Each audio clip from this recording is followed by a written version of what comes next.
श्री प्रकाश सिकंद अपनी जिंदगी में नॉर्थ शोर के रास्ते में मंडेला मार्ग पर स्थित जिस कोठी में रहता था, वो अंग्रेजों के जमाने की यादगार जान पड़ती थी और उसकी मौत के बाद अब उसके भाई बहनों के कब्जे में थी। कोठी इतने बड़े प्लॉट में बनी हुई थी कि चारों तरफ लॉन था। फ्रंट और बैकयार्ड में घने पेड़ थे, बाजू में गैराज थे और उनके ऊपर सर्वेंट क्वार्टर्स थे। बैकयार्ड में स्विमिंग पूल था, लेकिन उसमें पानी नहीं था। जरूर कोठी के मौजूदा बाशिंदों की स्विमिंग में कोई रुचि नहीं थी। 7:30 बजने को थे जब सुनील वहां पहुंचा। कोठी का आयरन गेट इतना खुला हुआ था कि मोटरसाइकिल उसमें दाखिल हो पाती। गेट से गुजरकर ड्राइववे पर होता वो पोर्टिको में पहुंचा और उसने मोटरसाइकिल से उतरकर बंद प्रवेश द्वार पर लगी कॉल बेल दबाई। दरवाजा खुला। चौखट पर पतले होंठ और तोते जैसी नाक वाला कोई 61 साल का एक व्यक्ति प्रकट हुआ, जो क्लीन शेव था और उसकी गंजी टांट यूं चमक रही थी जैसे सिर पर भी उस तरह फेरता हो। यस, संदिग्ध भाव से सुनील को घूरता हुआ बोला। मेरा नाम सुनील है, सुनील चक्रवर्ती। मैं ब्लास्ट का चीफ रिपोर्टर हूं। ये मेरा कार्ड। गंजे ने बेमन से कार्ड थामा, लेकिन उस पर निगाह डालने की हिजामत नहीं की। उसकी सवालिया निगाह सुनील पर टिकी रही। मैं श्री प्रकाश सिकंद मरहूम की फैमिली में से किसी से मिलना चाहता हूँ। हम्म। आपकी तारीफ? मैं वेद प्रकाश सिकंद हूँ। आप बड़े भाई हैं? भाई साहब से बड़ा नहीं, लेकिन जगत और मनीषा से बड़ा हूँ। आई सी। बहन तो मैरिड है ना? हाँ, इसलिए तलवार है। यहीं रहती हैं आजकल? आओ। Thank you. वो सुनील को एक लाइब्रेरी नुमा कमरे में लेकर गया, जिसके बीचों बीच एक विशाल गोल मेज थी और जिसके बीच में रखा छतरी के साइज के लैंप शेड वाला एक लैंप टेबल लैंप जल रहा था। मेज के इर्द गिर्द एंटीक का दर्जा रखने वाली कुर्सियां रखी हुई थी, जिस पर एक पुरुष और एक महिला मौजूद थी। दोनों के सामने चाय के भाप छोड़ते कप थे। वैसा एक तीसरा कप भी मौजूद था टेबल पर, जिसके सामने की कुर्सी खाली थी और जिस पर शायद घंटी का जवाब देने के लिए वेद प्रकाश सिकंद उठकर गया था। चाय के कपों के करीब बिस्कुटों से भरी एक प्लेट पड़ी थी। तीनों की सूरतों से पारिवारिक सादृश्यता साफ झलकती थी। जगत प्रकाश, वेद प्रकाश ने परिचय दिया। मनीषा। सुनील ने दोनों का अभिवादन किया। ये सुनील है, ब्लास्ट का चीफ रिपोर्टर। मैंने नाम सुना है, बहन मनीषा तलवार बोली। जगत प्रकाश सिकंद खामोश रहा। वो भी एन अपने भाई जैसा ही लग रहा था, सिवाय इसके कि उसकी कनपटियों के बाल काले थे। उन्होंने सुनील को गोल मेज की परली तरफ यूं बिठाया कि उसका रुख उन तीनों की तरफ था। वेद प्रकाश अपनी खाली छोड़ी कुर्सी पर वापस बैठ गया। अब बोलो, वो बोला। क्या चाहते हो? मैं दिवंगत श्री प्रकाश सिकंद की वसीयत से संबंधित स्टोरी पर काम कर रहा हूं, सुनील बोला। क्यों? जगत प्रकाश रूखे स्वर में बोला। क्योंकि प्रोबेट कोड में चैलेंज किया जाने की वजह से वो न्यूज है। वसीयत के बारे में बात करना वसीयत के बारे में कोई बात नहीं करनी। वसीयत के बारे में कोई बात करनी है तो हमारे वकील से करो। इस सिलसिले में कोई बयान देना जरूरी होगा तो वकील दे देगा। मुझे आपकी बात से इत्तेफाक है। प्रोबेट कोर्ट से मुझे आपके वकील अग्रवाल एंड अग्रवाल एडवोकेट्स के सीनियर एडवोकेट आर के अग्रवाल की खबर लग गई थी। मैंने शंकर रोड पर स्थित उनके ऑफिस में उनसे मुलाकात की कोशिश की थी, लेकिन वो ऑफिस में नहीं थे। मुझे बताया गया था कि वो यहाँ आने वाले थे और मैं यहाँ उनसे मिल सकता था। हम्म। अगर आप लोगों को मेरे से बात करने से परहेज है तो मैं उनकी आमद का यहाँ इंतजार करने को तैयार हूं, ताकि आप उनके सुपरविजन में मेरे से बात कर सकें। क्या बात करना चाहते हो? वेद प्रकाश बोला। उसका लहजा अपने भाई की तरह रूखा नहीं था। आपकी जानकारी के लिए, गौरी परमार अब इस दुनिया में नहीं। मैं ये जानना चाहता। इस दुनिया में नहीं? मनीषा के मुंह से सिसकारी सी निकली। क्या हुआ उसे? किया गया। क्या? कत्ल? कत्ल? हे भगवान, ये कोई टाइम था कत्ल होने का? अब हमारे लिए तो प्रॉब्लम हो जाएगी। तुम? खा जाने वाली निगाहों से सुनील को घूरती वो बोली, सच कह रहे हो ना? मैंने आपसे पहले कभी झूठ बोला है? वो सकपकाई, फिर उसने सुनील को घूरा। पहले कब? फिर बोली, कभी। अरे कभी कब? कभी भी। अजीब आदमी हो। वेद प्रकाश ने कंधा दबाकर बहन को चुप कराया, फिर खुद सुनील से मुखातिब हुआ। गौरी मर चुकी है? पूरी तरह से, सुनील बोला। एक भी सांस बाकी नहीं है। क्या हुआ? कैसे हुआ? कहाँ हुआ? अपने फ्लैट में नहाकर बाथरूम से निकल रही थी कि किसी ने पीठ में चाकू घोंप दिया। ओह। कत्ल बड़ी न्यूज होती है, इसलिए मैं उसे कवर कर रहा हूं। यहां से क्या जानना चाहते हो? सबसे पहले तो यही जानना चाहूंगा कि क्या आप में से कोई आज गौरी से मिला था, या उसने आप में से किसी को फोन से या कैसे भी संपर्क किया था? किया था तो कब किया था? मुझे इसी बात का अंदेशा था। जिसे मनीषा तिरस्कारपूर्ण स्वर में बोली। एक अपाहिज लाचार आदमी की लाचारी का फायदा उठाने से गुरेज नहीं, उसके रिश्तेदारों को उनके हक से महरूम करने से गुरेज नहीं, उसे किसी भी बात से क्या गुरेज होगा? जब एक बार नीचे गिरना कबूल कर ही लिया तो और गिरने से क्या परहेज होगा? आपका इशारा किसकी तरफ है? मैं इशारे नहीं करती। वो तो इस उम्र में करने भी नहीं चाहिए, लेकिन कुछ तो आप कह रही हैं। कह रही हूं तो समझो। आप इल्जाम लगा रही हैं। तुम्हें ऐसा लगता है तो ऐसा ही सही। तुम्हारी केस में क्या दिलचस्पी है? जगत प्रकाश बोला। दिलचस्पी मेरी नहीं, मेरे अखबार की है, ब्लास्ट की है, जिसकी कि मैं नौकरी करता हूं। मैं न्यूज हाउंड हूं। न्यूज हाउंड की न्यूज में जो दिलचस्पी होती है वो मेरी है। हम्म। और मैं सिर्फ इतना दरियाफ्त करना चाहता हूं कि क्या आज सुबह आप में से कोई गौरी के संपर्क में था? ऐसी बातें जानने में तो पुलिस की दिलचस्पी होती है। इन्वेस्टिगेटिंग जर्नलिस्ट की, खोजी पत्रकार की भी होती है, जो कि मैं हूं। फिर भी क्यों जानना चाहते हो? मैंने पहले भी अर्ज किया है कि ये कत्ल का केस है और कत्ल न्यूज है। इस केस में टाइम एलिमेंट की बड़ी अहमियत है। आपसे पूछताछ से ये स्थापित होने की संभावना है कि अपनी जिंदगी की आखिर घड़ी तक वो सलामत थी। मेरी सोच ये कहती है कि अपनी मौत से पहले उसने आप में से किसी से संपर्क किया हो सकता है। ये सोच नहीं, अंदाजा है, वाइल्ड गेस है। ऐसा ही सही। देखिए, मैं ये नहीं जानना चाहता कि उसने आप में से किसी से की तो क्या बात की। मैं उस बातचीत के वक्त की जानकारी चाहता हूं, ताकि कत्ल का टाइम निर्धारित किया जा सके, ताकि स्थापित किया जा सके कि कौन से टाइम से पहले कत्ल हुआ नहीं हो सकता। हमारा वकील तुमसे बात करेगा। मुझे कोई एतराज नहीं। कब आएंगे?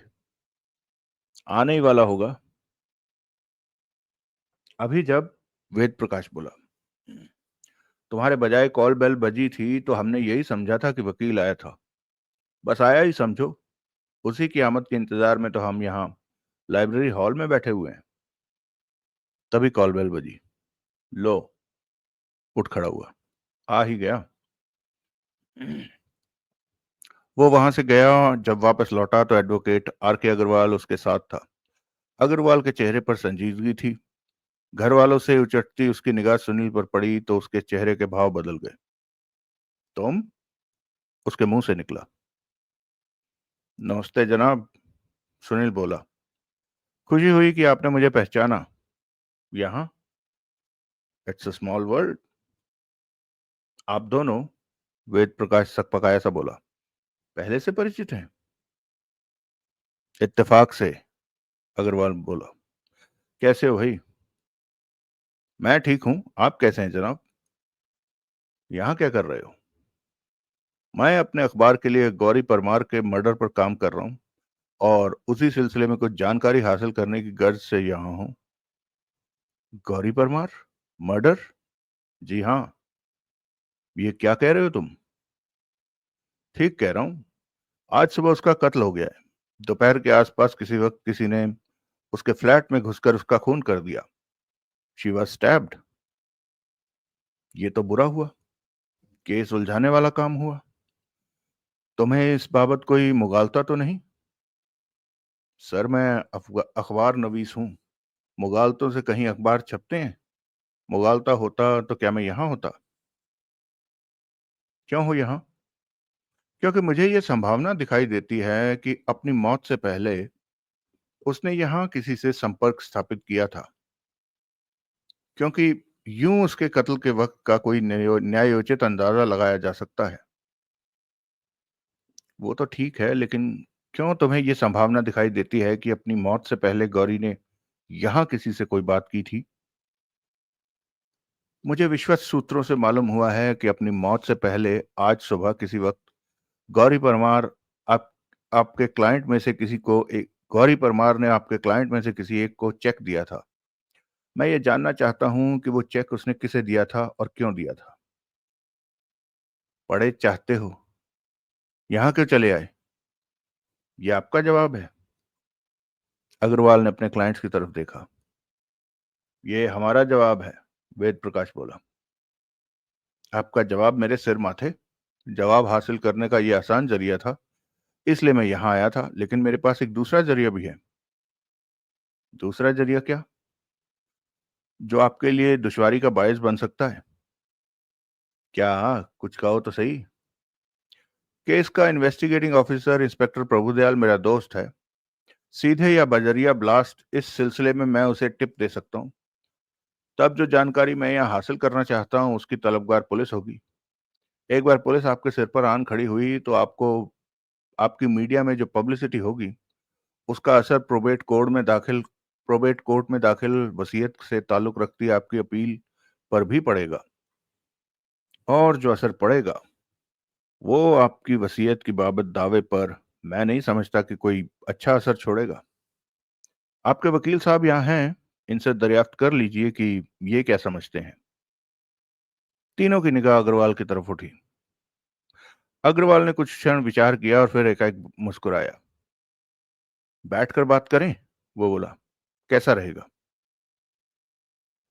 जैसे मर्जी बात करें, वेद प्रकाश बोला। मेरे पास छुपाने को कुछ नहीं है। जो मैं कोठी की छत पर चढ़कर लाउड स्पीकर पर बोल सकता हूँ। जो है वो मैं कोठी की छत पर चढ़कर लाउड स्पीकर पर बोल सकता हूँ, भले ही अखबार वाले सुन लें या पुलिस सुन ले। बल्कि मैं तो कहता हूँ कि असलियत की खबर मीडिया को होनी ही चाहिए, ताकि यूं खबर सबको हो सके। मीडिया को नहीं, मनीषा विरोधपूर्ण स्वर में बोली। प्रिंट मीडिया को नहीं। ये गैर जिम्मेदार लोग हैं, हर बात को सेंसेशनलाइज करते हैं और यूं अपनी सर्कुलेशन बढ़ाने के अलावा इन्हें किसी बात से कोई सरोकार नहीं। ब्लास्ट ऐसा अखबार नहीं है, सुनील बोला। दिखाओ, मनीषा चैलेंज भरे स्वर में बोली। क्या? सुनील हड़बड़ाया। वो सर्टिफिकेट जो कहता है कि ब्लास्ट ऐसा अखबार नहीं है। मैडम, ब्लास्ट एक जिम्मेदार नेशनल डेली है। अखबार है, अखबारों जैसा अखबार है। अब मैं क्या कहूं? इस बारे में तो कुछ ना ही कहो तो अच्छा है। प्रिंट मीडिया की बाबत आपकी अपनी ओपिनियन बहुत खराब है, लेकिन छोड़ो, बेबुनियाद है। आई से कैन इट। सुनील ने अग्रवाल की तरफ देखा। अग्रवाल ने फिर आदतन विचारपूर्ण मुद्रा बना ली, फिर बोला। ये नाजुक मुद्दा है। मैं अपने क्लाइंट से मशवरा करना चाहता हूं। कीजिए। तुम्हारी गैर हाजिरी में हमारे में जो सहमति होगी उसकी खबर तुम्हें कर दी जाएगी। टाइम कम है। मुझे जल्दबाजी की कोई वजह दिखाई नहीं देती। वजह है? क्या वजह है? खबर अखबार में जानी है, इसके अलावा कोई वजह बताओ, ताकि क्योंकि उसमें अभी बहुत टाइम है। मैं नहीं बता सकता। That's rich. जानना सब कुछ चाहते हो, बताना कुछ नहीं चाहते। खुद के पत्ते छाती से लगा कर रखते हो, दूसरों को सलाह देते हो कि वो उन्हें मेज पर फैला दें। ठीक है, मैं अपनी वांछित जानकारी बजरिया पुलिस हासिल कर लूंगा। इंस्पेक्टर प्रभुदयाल के और पुलिस के पीआरओ के संदर्भ से कल के ब्लास्ट में देख लीजिएगा, सब छपा होगा। अरे, यहाँ किसी ने कोई गोली मार दी तुम्हें? मनीषा गुस्से से बोली। थोड़ी देर बाहर इंतजार करने को ही तो बोला है। ऐसे क्या खड़े घोड़े पर सवार हो जो? बाहर कहाँ? हॉल में, जगत प्रकाश बोला। मैं जाकर अपनी मोटरसाइकिल पर बैठता हूँ, इंजन स्टार्ट करके। 5 मिनट में आप लोगों का जवाब का 5 मिनट में आप लोगों के जवाब का इंतजार करूंगा। उसके बाद पुलिस हेडक्वार्टर जाकर ही दम लूंगा। 5 मिनट में फैसला कर लीजिए कि आप लोग ब्लास्ट को कोई बयान देना चाहते हैं या पुलिस को। पुलिस का क्या मतलब है? तुम क्यों बार बार पुलिस? जगत जी, वकील बोला, प्लीज। जगत प्रकाश खामोश हो गया। वकील सुनील की तरफ घूमा। ठीक है, वो बोला, 5 मिनट। सहमति में सिर हिलाता सुनील वहां से बाहर निकल गया। उसने बाहर आकर सच में मोटरसाइकिल स्टार्ट की, उस पर बैठा, घड़ी पर वक्त देखा और फिर सिगरेट सुलगा लिया। 5 मिनट गुजर गए। सुनील ने सिगरेट फेंका, मोटरसाइकिल को स्टैंड पर से हटाया और उसे गियर में डाला। वो एक्सीलेटर देने ही लगा था कि उसे वेद प्रकाश सिकंद लपकता हुआ कोठी से बाहर निकलता दिखाई दिया। सुनील ने एक्सीलेटर छोड़ दिया और गियर को न्यूट्रल में किया। आओ, वेद प्रकाश बोला। फैसला हो गया? हाँ, तभी तो बुलाने आया हूँ। सुनील ने इंजन ऑफ किया और मोटरसाइकिल छोड़ उसके साथ हो लिया। दोनों वापस लाइब्रेरी में पहुंचे। आओ, जगत प्रकाश बोला। बैठो। बैठो भाई, मनीषा जबरन मुस्कुराती बोली। सुनील ने अग्रवाल की तरफ देखा। अग्रवाल ने भावहीन ढंग से एक खाली कुर्सी की तरफ इशारा किया। सुनील बैठ गया। वेद प्रकाश भी अपनी कुर्सी पर वापस बैठ गया। सुनील की प्रश्न सूचक निगाह तमाम चेहरों पर फिरी। वेद प्रकाश ने खकार कर गला साफ किया। फरमाइए, सुनील सहज भाव से बोला। वकील साहब फरमाएंगे। हकीकत ही तो बयान करना है, अग्रवाल बोला। और हकीकत को तुम बेहतर बयान कर सकते हो। लेकिन मैं मॉनिटर करूंगा ना, जहां मेरे बोलने की जरूरत होगी वहां बोलूंगा। वेद प्रकाश ने सहमति में सिर हिलाया। सुनील ने उसकी तरफ देखा, वो पहलू बदलने लगा। टाइम जाया करने का फायदा? सुनील बोला। वेद प्रकाश ने फिर सहमति में सिर हिलाया और फिर बोला, वो क्या है मिस्टर सुनील कि शुरू में मेरी सोच समझ ने यही गवाही दी थी कि हमारे दिवंगत भाई की कथित वसीयत फ्रॉड थी। वो उस पर नाजायज प्रभाव डालकर लिखवाई गई थी और उसमें और भी कई गैर कानूनी पेच थे। भाई की नर्स निरुपमा पहूजा उस पर हावी थी। भाई उसका मोहताज था। उसकी प्रोफेशनल सर्विसेज के लिए उसका एहसानमंद था। इसलिए उसकी बातों में आकर वो वसीयत लिखने को तैयार हो गया, जो कि उसके मौत के बाद वजूद में आई। उसके भाई बहन ने अनुमोदन में सिर हिलाया। जनाब, सुनील बोला, वसीयत पर तबसरा मेरा सब्जेक्ट नहीं है, हमारा है। मैं सिर्फ ये जानना चाहता हूं कि आज सुबह आप में से किसकी मकतूला गौरी परमार से बात हुई और किस वक्त हुई। उसका जिक्र भी आएगा, लेकिन जो मैं कहना चाहता हूं उसे मुझे मेरे ढंग से कहने दो। मैं कोई लंबा बखान सुनना नहीं चाहता। हम सुनाना जरूरी समझते हैं, वरना तुम कोई गलत नाजायज एक तरफा नतीजा निकालोगे और अपने अखबार में उस बाबत की 1 की 8 लगाओगे। एक मामूली बात को तूल दोगे, जगत प्रकाश बोला। उसे सेंसेशनलाइज करोगे, मनीषा बोली। ठीक है, सुनील असहाय भाव से बोला। कहिए, जैसे कहना चाहते हैं कहिए। मैंने अपनी सोच समझ को आगे बढ़ाया, वेद प्रकाश बोला। तो मुझे लगा कि जैसे बदनीयत वसीयत की बेनिफिशरी थी, वैसे ही बदनीयत वसीयत की गवाह थी, जो कि उसके हम पेशा थी। यानी कि बड़े लालच के हवाले कथित वारिस थी और वैसे ही छोटे लालच के हवाले गवाह थी। उनको यकीनी तौर से गवाह बनने के एवज में कोई नकद शाबाशी हासिल हुई थी या हासिल होने का आश्वासन मिला था। इसका सामूहिक नतीजा मैंने ये निकाला कि वसीयत की घड़ी में भाई किसी सेडेटिव की गिरफ्त में था या बेहद बीमार था। जो अपने राजी से, अपनी मर्जी से ऐसी वसीयत हरगिज हरगिज नहीं, हरगिज हरगिज हरगिज नहीं कर सकता था। हम अपने भाई को जानते हैं। वो किसी मुनहार के हवाले होकर, किसी लगाई बुझाई के हवाले होकर कोई काम करने वाला नहीं था। और भले ही वो बीमार था, टर्मिनल इलनेस की गिरफ्त में था, अपने होशो हवास उसने कभी नहीं खोए थे। इन बातों का क्या मतलब हुआ? क्या मतलब हुआ? सुनील बोला। ये मतलब हुआ कि जो वसीयत कथित वायरस ने तैयार की थी और तैयार शुदा वसीयत से साइन करने के लिए भाई की नाक के नीचे रखी थी, गवाहों के बयान तो ऐसा नहीं कहते। जब सब, मनीषा भुनभुनाई, एक ही थाली के चट्टे बट्टे होंगे तो कैसे कहेंगे? मनीषा प्लीज, मैं बात कर रहा हूं ना। मनीषा ने होंठ भींच लिए। मैं वही पहुंच रहा हूं। वेद प्रकाश फिर सुनील की तरफ आकर्षित हुआ। एंड वहां पहुंच रहा हूं जहां की बाबत तुम्हारी इंक्वायरी है। गुड। मैं गौरी परमार से मिला। मैंने साफ लफ्जों में उसे बताया कि वसीयत के बारे में और उस पर दर्ज गवाहियों के बारे में मेरे मन में क्या था। जवाब में गौरी पहले तो अपनी उसी तोता रटंत पर अड़ी रही जो कि उसकी मुट्ठी गर्म करके उसे रटाई गई थी, और उस बात के अलावा मेरी कोई बात सुनने, मानने, समझने से उसने इनकार कर दिया। लेकिन फिर उस नेक बख्त की खुदा उसको जन्नत नशीन करे, अंतरात्मा ने उसे कचोटा, और फिर आखिरकार उसने मुझे एक नई अनोखी कहानी सुनाई। कैसी कहानी?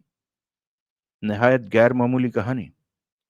उसने मुझे बताया कि जिस रोज वो वसीयत कलम बंद हुई थी, उस रोज निरुपमा पाहुजा ने वसीयत की बाबत उससे बात की थी और उसे बताया था कि उसका पेशेंट श्री प्रकाश सिकंद एक दौलतमंद शख्स था जो कि अपनी तकरीबन दौलत उसके नाम करके जाना चाहता था।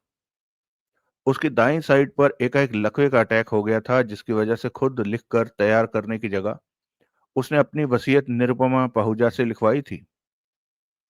उसकी ख्वाहिश और हिदायत के मुताबिक निरुपमा पाहुजा ने वो वसीयत तैयार की थी जिस पर कि लकवे की वजह से भाई आसानी से साइन भी नहीं कर सकता था।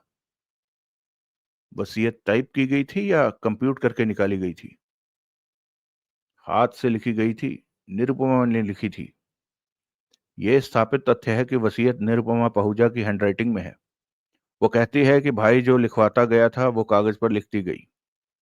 उसने, निरुपमा ने, गौरी परमार को आश्वासन दिया था कि अगर वो वसीयत पर अपनी गवाही डालना कबूल करेगी तो कृतज्ञता ज्ञापन के तौर पर एक मोटा नजराना उसको हासिल होगा। ऐसा कौन कहता है? कौन कहेगा? निरुपमा पाहुजा तो मर गई। गौरी परमार कहती है। हाँ। इसी संदर्भ में दूसरी गवाह सुरभि अवस्थी क्या कहती है? मुझे नहीं मालूम। गौरी को तो मालूम होगा। उसे भी नहीं मालूम। उसके पास यह जानने का कोई जरिया नहीं कि वसीयत पर गवाही डालने के सिलसिले में निरुपमा पाहुजा ने उसे क्या पट्टी पढ़ाई। लेकिन ये 2 + 2 = 4 जैसी सिंपल बात है कि सुरभि से भी नजर आने का वैसा ही कोई वादा किया गया होगा। आगे? आगे ये कि वो तीनों नर्सें भाई के कमरे में पहुंची। निरुपमा ने भाई को बताया कि उसकी हिदायत के मुताबिक वसीयत तैयार थी, वो उस पर दस्तखत कर दे। भाई ने रूटीन के तौर पर कहा वसीयत को बोलकर पढ़ा जाए ताकि गवाहों को उसमें दर्ज प्रावधानों की वाकफियत हो जाए। निरुपमा बोली कि वो जरूरी नहीं था। दूसरे, वो दोनों नर्सें बहुत बिजी थी। उनकी उसी नर्सिंग होम के उसी फ्लोर पर ड्यूटी थी और उनको किसी किसी क्षण भी बुलावा आ सकता था। लिहाजा उनके पास पढ़कर सुनाई जाती वसीयत को सुनने का टाइम नहीं था। इसलिए वो उस गैर जरूरी फॉर्मेलिटी में पड़े बिना वसीयत को साइन कर दे। मेरे ख्याल से मेरा भाई इस विषय में श्योर नहीं था कि ऐसी कोई फॉर्मेलिटी जरूरी होती थी या नहीं। एन उसी वक्त मेट्रन ने उस कमरे में झांका और नर्सों को झिड़का कि बाहर नर्सिंग स्टेशन पर कॉल लाइट्स जल रही थी और वो यहाँ जमघट्टा लगाई थी। बकौल गौरी परमार, निरुपमा ने वसीयत ओट में कर ली और खुद वो कॉल बेल बजाते पेशेंट्स को अटेंड करने की गर्ज से वहां से चली गई। उसने नर्सिंग स्टेशन पर लगे इंडिकेशन बोर्ड पर तीनों मरीजों की लाइट जलती पाई, जिनमें से दो को उसकी मामूली सर्विस की जरूरत थी और एक को अटेंड करने में उसे कदरन ज्यादा कोई 5 मिनट का करीब का टाइम लग गया था। उन तीनों मरीजों से फारिग होकर गौरी भाई के कमरे में लौटी तो उसने वसीयत को निरुपमा के हाथ में पाया। जो उसे लौटा देख बोली, ठीक टाइम पर आई। सिकंद साहब ने वसीयत पर साइन कर दिए थे और अब बतौर गवाह के वो भी साइन कर दे। निरुपमा ने भाई से भी पूछा, सर अब ये साइन कर दे? क्या जवाब मिला? कोई जवाब न मिला। वेद प्रकाश विजेता किसी स्वर में बोला। गौरी कहती है तब वो आंखें बंद किए बेड पर पड़ा था, सोया पड़ा था। गौरी का ऐसा ख्याल नहीं है। उसका क्या ख्याल है? उसने दो टूक तो कुछ नहीं कहा था। कहा था भाई सोया भी हो सकता है, लेकिन ज्यादा संभावना इस बात की थी कि उसको मॉर्फिन का या ऐसा ही कोई इंजेक्शन दिया गया था। संभावना जाहिर की। हाँ। वजह? वजह निरुपमा का किरदार। वो सीनियर नर्स थी, तमाम नर्सें उसका अदब करती थी, इज्जत करती थी। जिसका ऐसा अदब हो, इज्जत हो, उसके आगे कहीं बोला जाता है? इसलिए वो बात वो अपनी जुबान पर न लाई। हाँ। जबकि उसकी इतनी अहमियत थी। उसकी अहमियत तब उसकी समझ में नहीं आई थी। आखिर कब आई? जब आपने समझाई। जब उसने बीते हालात को रिव्यू किया तो वो उसे खुद समझ गई। आई सी। निरुपमा वैसे कैसी भी थी, नर्स बहुत काबिल थी, बहुत निष्ठावान थी, बहुत कमिटेड थी। इसलिए बाकी नर्सें इस बात से खुश थी कि उनकी सीनियर नर्स को उसकी काबिलियत का, निष्ठा का, कमिटमेंट का रिवॉर्ड मिल रहा था। इस बात ने भी गौरी को खामोश कर रखा और उसने वसीयत पर अपनी गवाही डाल दी। फिर फिर बाद में भाई के स्वर्गवासी हो जाने के बाद निरुपमा पाहुजा गौरी परमार के पास पहुंची और उसे बताया कि वसीयत के लागू होने से ताल्लुक रखती कुछ कानूनी औपचारिकताएं थी जिनकी बाबत उससे सवाल हो सकते थे, और उसे समझाया कि जवाब में उसने क्या कहना था। उसने गौरी को यह भी बताया कि भाई ने अपनी जिंदगी में तोहफे के तौर पर कुछ जेवरात उसे दिए थे जिनका वसीयत से कोई रिश्ता नहीं था, लेकिन रिश्ता जोड़ने की कोशिश की जा सकती थी। इसलिए वो उन्हें फौरन बेच देना चाहती थी, क्योंकि उसे कुछ पैसों की फौरन जरूरत थी। मुझे उन जेवरात की खबर है। वो एंटीक डायमंड ज्वेलरी थी जिसकी हाई वैल्यू कलेक्टर्स आइटम के तौर पर जिसकी हाई वैल्यू कलेक्टर्स आइटम के तौर पर थी। लेकिन उस मूड औरत ने यह बात समझे बिना उसे औने पौने में बेच दिया। 50 लाख के जेवरात को सुना है उसने 8 लाख में बेचा। इतना फर्क? मैंने मूड औरत बोला कि नहीं बोला? आपका इस जानकारी का क्या साधन है कि आपके आपके मरहूम भाई ने निरुपमा को कोई ऐसे जेवर दिए थे? साधन गौरी परमार ही है, जो कि कहती है, रिपीट कहती है, कि जेवरों की बाबत उसे निरुपमा ने बताया था। खामखा क्यों कहेगी? हो भी कोई वजह तो अब तो सामने नहीं आने वाली, क्योंकि वो तो मर चुकी है। मुर्दे तो बोलते नहीं। अगर तुम समझते हो ये बात मैंने खुद बना ली है तो। मैंने ऐसा कुछ नहीं कहा, लेकिन आपकी बात में झोल तो है जनाब। कैसा झोल? निरुपमा ने गौरी को बोला कि आपके मरहूम भाई ने उसे कुछ जेवरात तोहफे पर दिए थे, तोहफे के तौर पर दिए थे। आपको यह भी मालूम है कि वो कौन से जेवरात थे? उनकी खास शिनाख्त की बाबत मालूम है, उनकी कीमत के बाद बाबत भी मालूम है। तुम बाल की खाल निकाल रहे हो? ऐसी कोई बात नहीं है। बहरहाल आप आगे बढ़िए। आगे इस बात की हाजिरी है कि निरुपमा ने गौरी को 2 लाख रुपए दिए। क्यों? सोचो। उसने सुनील की तरफ देखा। प्रत्युत्तर में उसे बोलता न पाकर तनिक मुस्कुराया, फिर आगे बढ़ा।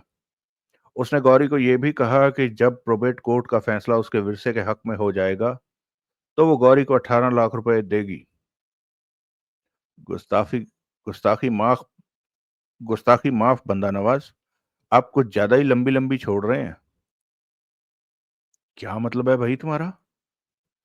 अब जबकि गौरी परमार इस दुनिया में नहीं है, आप उसके हवाले से कोई भी स्टोरी सेट कर सकते हैं।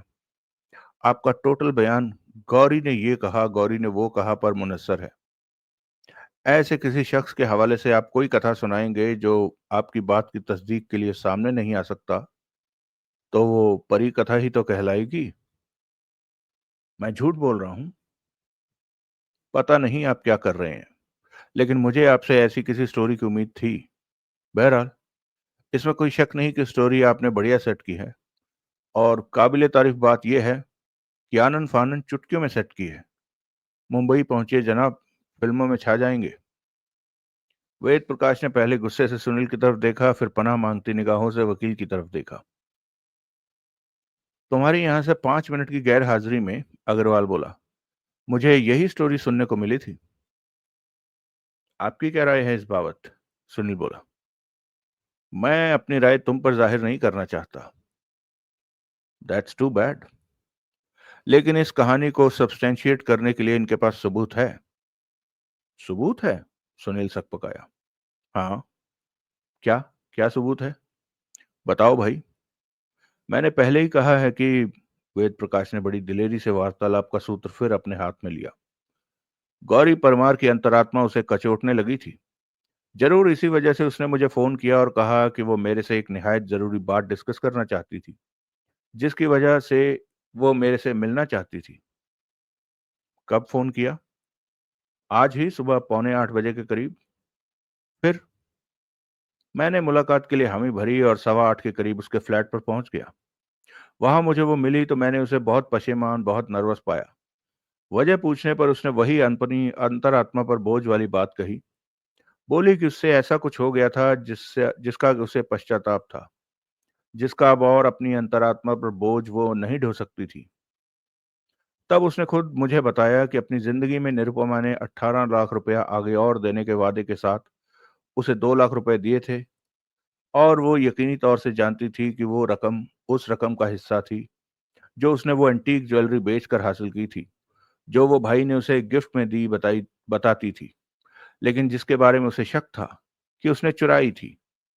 वक्त की कमजोरी के हवाले उसने वो रकम कबूल कर ली थी, लेकिन अब वो 2 लाख रुपया, 2 लाख नश्तर बनकर उसके दिल को छेद रहा था।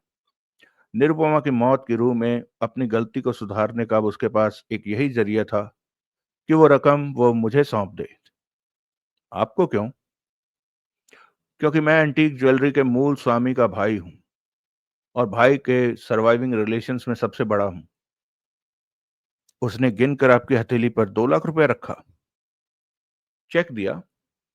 व्यास बैंक का 2 लाख रुपए का चेक दिया और उस चिट्ठी की एक कार्बन कॉपी दी जो उसने वैशाली पहुजा को लिखी। Carbon copy? हाँ। टाइप्ड? नहीं, हाथ से लिखी हुई। लेकिन कॉपी एन क्लियर है, हर अक्षर साफ पढ़ा जा रहा है। कहाँ है वो कॉपी? मेरे पास है। दिखाइए। वेद प्रकाश ने वकील की तरफ देखा। वकील ने सहमति में सिर हिला दिया। वेद प्रकाश ने जेब से बटुआ निकाला, उसमें से एक तयशुदा कागज निकाला और उसे सुनील को सौंप दिया। सुनील ने कागज खोलकर सीधा किया और उस पर दर्ज तहरीर को पढ़ा। वो उसी चिट्ठी की कार्बन कॉपी थी जो गौरी परमार ने वैशाली पहूजा को लिखी थी और जिसे वैशाली ने तब तक यकीनी तौर पर नष्ट कर दिया हुआ था। सुनील की निगाह चिट्ठी के बॉटम तक पहुंची पाकर वेद प्रकाश ने बड़ी सफाई से चिट्ठी उसके हाथ से निकाल ली। ये कार्बन कॉपी, सुनील बोला, गौरी परमार ने आज सुबह 8:15 के बाद कभी अपने फ्लैट पर आपको सौंपी? हाँ। कितना टाइम आप वहां ठहरे थे? यही कोई आधा घंटा।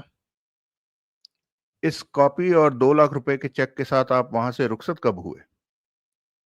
भाई जोड़ खुद कर लो। जाहिर है कि 8:45 बजे। वहां से निकल कर कहाँ गए? उससे तुम्हें कोई मतलब नहीं होना चाहिए। आदमी को 100 पर्सनल काम होते हैं। क्या सबका लेखा जोखा तुम्हारे सामने बयान करना होगा? मैंने सबका सब कहा। मैंने तो सिंपल ये सवाल पूछा कि गौरी के फ्लैट से निकलकर आप कहाँ गए। जब ये बता सकते हैं कि घर से निकलकर गौरी के फ्लैट पर गए, तो बैक जर्नी के बारे में कुछ बताने में प्रॉब्लम है आपको? प्रॉब्लम क्यों हो? तो फिर? लेकिन सवाल की कोई जरूरत तो समझ में आए। बता दो, अग्रवाल बोला। नौजवान लड़का है, अगर गैर जरूरी बेमानी बातों से राजी होता है तो होने दो। लेकिन जिस लड़की से आप मिले, सुनील बोला, आपके पीठ फेरते ही उसका कत्ल हो गया हो तो? कौन कहता है कत्ल मेरे पीठ फेरते ही हुआ? वो दोपहर से पहले हुआ। आपकी वहां हाजिरी के वक्त दोपहर से पहले का ही था। सुबह का था। सुबह दोपहर से पहले ही होती है। सुबह के बाद का वक्त दोपहर से पहले ही कहलाता है। शाम नहीं कहलाता। ये वाहियात बातें हैं। लगता है हमने तुम्हें मुंह लगा के गलती की। जब कर ही ली है तो। अरे, ये कैसी हुज्जतबाजी कर रहे हो? वकील झल्लाया। जो ये सुनना चाहता है वो इसके मत्थे मारो और इसका मुंह बंद करो। मैं वकील साहब की बात को दूसरे तरीके से कहता हूं। सुनील बोला। आप गौरी परमार से मिले थे। सुबह मिले थे। सुबह के बाद मिले थे और बाद मिले थे। दोपहर से पहले मिले थे। थोड़ा पहले मिले थे या ज्यादा पहले मिले थे, लेकिन मिले थे। ये बात पुलिस को मालूम होगी तो वो भी आपकी मॉर्निंग की मूवमेंट्स के बारे में आपसे सवाल करेगी। जो जवाब आप देंगे, समझिए इस घड़ी आपने उसकी रिहर्सल की। पुलिस को कैसे मालूम होगा? आजकल पुलिस में पढ़े लिखों की भर्ती होती है। सब ब्लास्ट पढ़ते हैं। क्या चीज हो भाई तुम? बहुत बढ़िया चीज हूँ। खांसी जुकाम में मुफीद। घिसकर लगाने से सर दर्द पीठ दर्द बंद। घोल कर गरारे करने से टॉन्सिल्स को आराम। वेद प्रकाश भचक्का से उसका मुंह देखने लगा। सुनील ने फरमाइशी जमाई ली। अब कह भी चुको। वकील फिर झल्लाया। क्या कह भी चुकूं? वेद प्रकाश भी झल्लाया। छोटी मोटी पर्सनल बेईमानी बातें हैं। फिर तो जरूरी बोल दो। मनीषा से बोला। टालने से और शोर होगा, जैसे कोई बड़ा केस पकड़ा हो। मैं भी कहती हूँ मुंह बंद कर दो इसका। ठीक है। वेद प्रकाश हथियार डालता बोला। सुनो भाई, जो सुनना चाहते हो। अंबादीप अपार्टमेंट से मैं 8:55 के करीब निकला था। वहां से मैं मेट्रो ऑटोमोबाइल्स के ऑफिस में गया था, जहां की मैंने डिजायर कार बुक कराई हुई थी, जिसकी सप्लाई पर वेटिंग लिस्ट चल रही थी। वो ऑफिस के करीब ही था। 9 बजे खुल जाता था, इसलिए मैंने वहां जाने का फैसला किया था। जाने की वजह ये थी कि वो लोग सप्लाई की प्रायोरिटी लिस्ट में गड़बड़ कर रहे थे। या तो वो कारें ब्लैक में बेच रहे थे, या अपने प्रेफर्ड कस्टमर्स को डिलीवरी पहले दे रहे थे। जैसी प्रोडक्शन मुझे मालूम पड़ी थी, उसके हिसाब से 15-20 दिन पहले मेरा नंबर आ गया होना चाहिए था। वहां इस बात को लेकर मैंने तगड़ा झगड़ा किया, काफी कोहराम मचाया, और फिर कंज्यूमर कोर्ट में जाने की धमकी देकर 9:15 बजे वहां से निकला। मैं अभी और झगड़ता, लेकिन 9:30 बजे मेरी अपने डेंटिस्ट से अपॉइंटमेंट थी। 10:10 पर मैं अपने डेंटिस्ट से फारिग हुआ था। टाइम की तरफ मेरी तवज्जो इसलिए थी क्योंकि व्यास बैंक खुलते ही मैंने वहां हाजिरी भरनी थी। क्यों? चेक की वजह से, जो मुझे गौरी परमार ने दिया था। वो चेक निरुपम पहूजा के खिलाफ, उसकी नीयत के खिलाफ, उसके नापाक इरादों के खिलाफ सबूत था। कैसे? कैसे पूछते हो? कैसे? तुम्हें नहीं पता कैसे? पता होता तो पूछता। भाई, वो रिश्वत थी। उस टोटल रिश्वत की पार्ट पेमेंट थी जिसका वादा निरुपमा पहूजा ने गौरी से किया था। I see. You see now.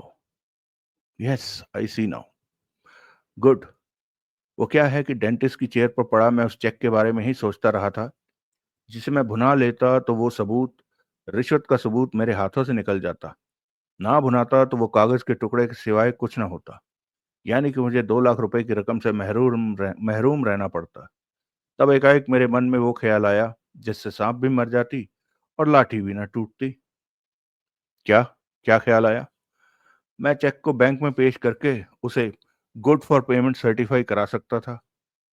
यूं मैं उसे कभी भी भुना सकता था। चेक की फोटोकॉपी को नोटरी से सर्टिफाई कराने में और ओरिजिनल भुना लेने में क्या प्रॉब्लम थी? क्या? वकील साहब, समझाइए। मैं ही समझ गया हूं अब। मुझे अफसोस है कि तब ये नोटरी वाली बात मुझे ना सूझी। होता है कभी कभी ऐसा। तो डेंटिस्ट के यहाँ से छुट्टी पाकर चेक के साथ आप व्यास बैंक पहुंचे? हाँ। बैंक के करीब ही सनातन रोड पर था और मैं 10:20 पर वहां बैंक करीब ही सनातन रोड पर था और मैं वहां 10-20 मिनट में पहुंच गया था। बैंक से मैंने चेक को गुड फॉर पेमेंट सर्टिफाई कराया और कैशियर से उसके सर्टिफिकेशन की तारीख और वक्त दर्ज करवाया। ये देखो चेक। अपने हाथ में थामे थामे उसने चेक उसे दिखाया। सुनील ने देखा, बैंक की सर्टिफिकेशन के साथ उस पर उस रोज की तारीख और प्रातः 10:25 का टाइम दर्ज था, और चीफ कैशियर की मोहर और दस्तखत थे। मोहर के मुताबिक चीफ कैशियर का नाम भैरव दत्त था। बैंक से मैं चेस क्लब गया था, जहां आजकल स्टेट लेवल का चेस टूर्नामेंट चल रहा है, जिसमें कि मैं भी हिस्सा ले रहा हूँ। 10:35 पर मैं वहां पहुंचा था और 3:15 बजे के 3:15 बजे तक वहां मौजूद रहा। उसके बाद मैं एक करीबी साउथ इंडियन रेस्टोरेंट में डोसा खाने और फिल्टर कॉफी पीने चला गया।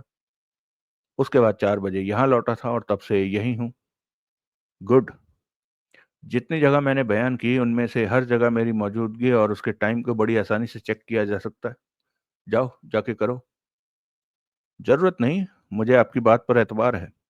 आप जैसे उच्चतर कोटि के बल्कि उच्चतम कोटि के महामहिम महामहिम मनुष्य कहीं झूठ बोलते हैं?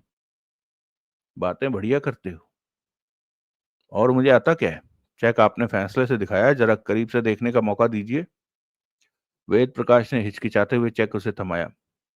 सुनील ने दोनों तरफ से चेक का बारीक मुआयना किया। ये चेक? फिर बोला, गौरी परमार ने आपके सामने बनाया था? हाँ। आपके सामने साइन किया था? हाँ। ये उसके दस्तखत हैं? नहीं, बराक ओबामा के हैं। सर, मैंने एक निर्दोष सवाल पूछा है। मैंने मैचिंग जवाब दिया है। जवाब दिया है या मेरा पुलंदा बांधा है? क्या बांधा है? पुलंदा। जो बंध जाए तो मुश्किल से खुलता है। क्या कह रहे हो? इस चेक की पीठ पर एक धब्बा है जो गौर से देखने पर मालूम पड़ता है कि एक फिंगरप्रिंट है जो किसी की स्याही से लगी फिंगर से बना जान पड़ता है। ऐसा? अगले ही एक पोर अगले ही एक पोर की छाप है जो कि मोटी उंगली की या पतली अंगूठी की हो सकती है। दिखाओ तो। सुनील ने पिछली तरफ से चेक उसके सामने किया। वो बोला, मेरी ही छाप होगी। स्याही से बनी? हाँ। हाँ, याद आया, मेरी ही है। वो क्या है कि मैं बैंक में चेक के पीछे एंडोर्समेंट के साइन करने लगा था तो कैशियर बोला कि जब मैंने चेक भुनाना नहीं था तो साइन करने की जरूरत नहीं थी।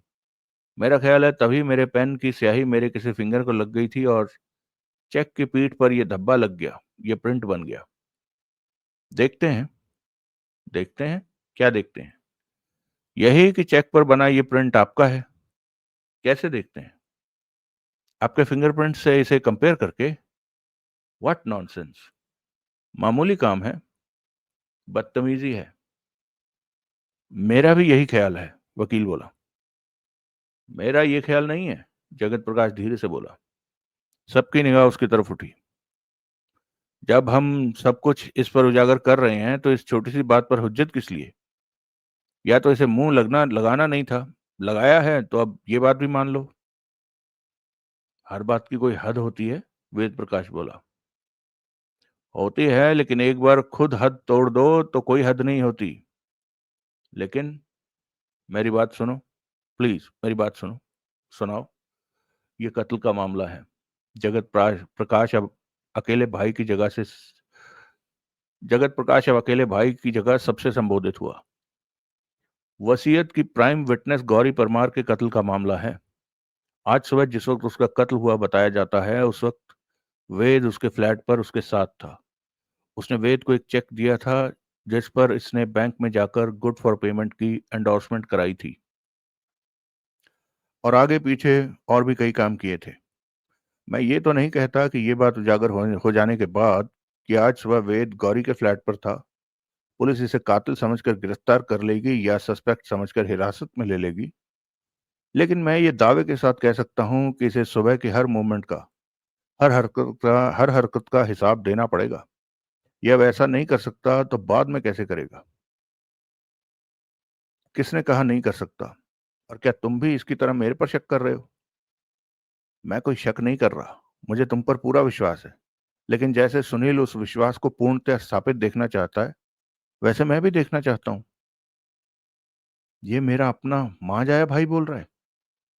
हाँ, इसलिए कि तुम्हारा भाई तुम्हें 100% क्लियर देखना चाहता है। ये इस लड़के की हिमायत नहीं, मेरी ख्वाहिश है। क्या है तुम्हारी ख्वाहिश? मेरे गले में फांसी का फंदा देखना चाहते हो? अरे, ये क्या अनाप शनाप बोले जा रहे हो? अग्रवाल आवेग से बोला। भूल गए कि एक आउटसाइडर, एक मीडिया पर्सन, एक तिल का तराड़ बनाने वाले मीडिया पर्सन हमारे बीच मौजूद है। अब है तो है, जगत प्रकाश बोला। मैं फिर कहता हूं कि इसे मुंह लगाने की गलती अगर की है तो उस गलती को भुगतना पड़ेगा। हम ऐसा नहीं करेंगे तो ये खुराफाती आदमी हमसे ज्यादा नुकसान करेगा। अब इसको संतुष्ट यहां से भेजने में ही हमारी गति है। इसलिए मेरी बात मानो, ये जो चाहता है होने दो, वरना ये क्या, मैं ही समझूंगा कि फिंगरप्रिंट का कोई भेद है जो तुम मेरे से छुपा रहे हो। वेद तुमसे कुछ नहीं छुपा रहा, मनीषा बोली।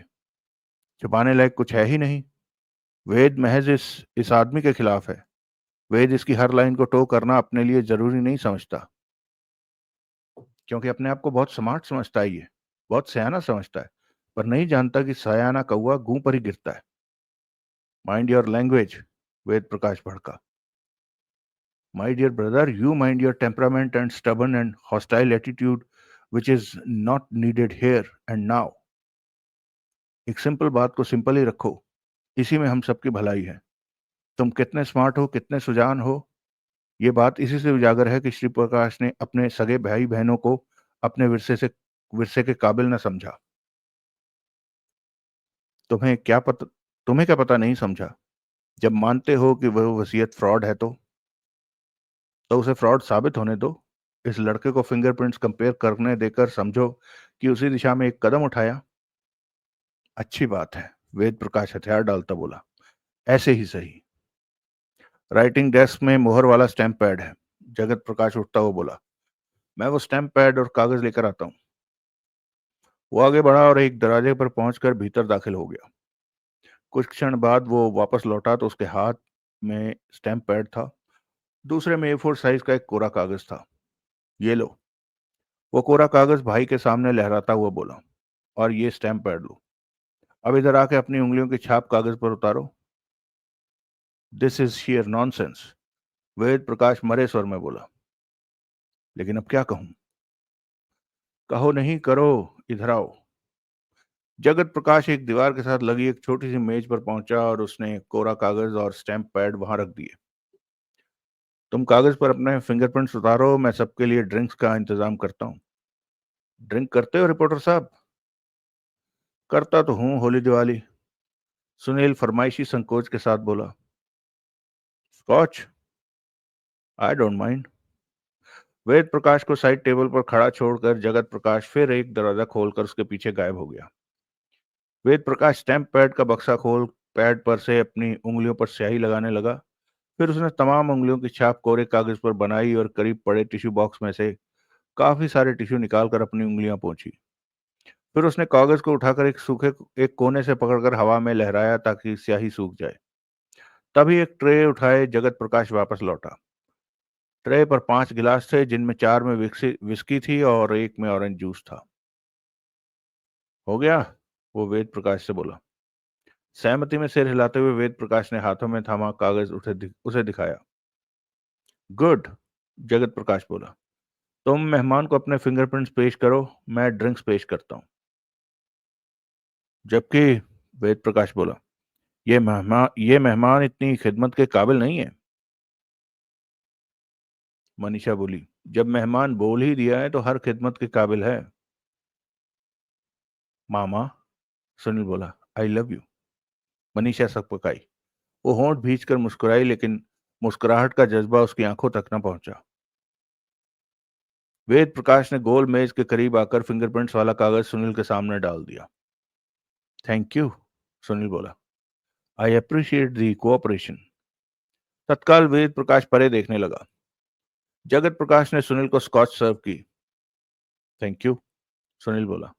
जिंदगी में कभी स्कॉच नहीं पी, इसलिए हर तौहीन बर्दाश्त करता यहां रुका हूं, ताकि तजुर्बा हो सके कि स्कॉच कैसी होती है। मजाक कर रहा है, अग्रवाल बोला। कोई कुछ ना बोला। सुनील ने फिंगरप्रिंट्स की तरफ तवज्जो दी। सबके हाथों में गिलास पहुंच गए, लेकिन सबके ड्रिंक से ज्यादा सुनील की तरफ ध्यान था। चेक पर जो धब्बा है, आई मीन जो प्रिंट है, आखिरकार सुनील बोला, वो इस कागज पर स्याही से बने वेद प्रकाश जी के दाएं अंगूठे के प्रिंट से हूबहू मिलता है। मुझे दिखाओ, अग्रवाल बोला। सुनील ने चेक और कागज उसे सौंप दिए। अग्रवाल ने काफी देर दोनों चीजों का अध्ययन में लगाई। हूबहू मिलते हैं, फिर घोषणा की।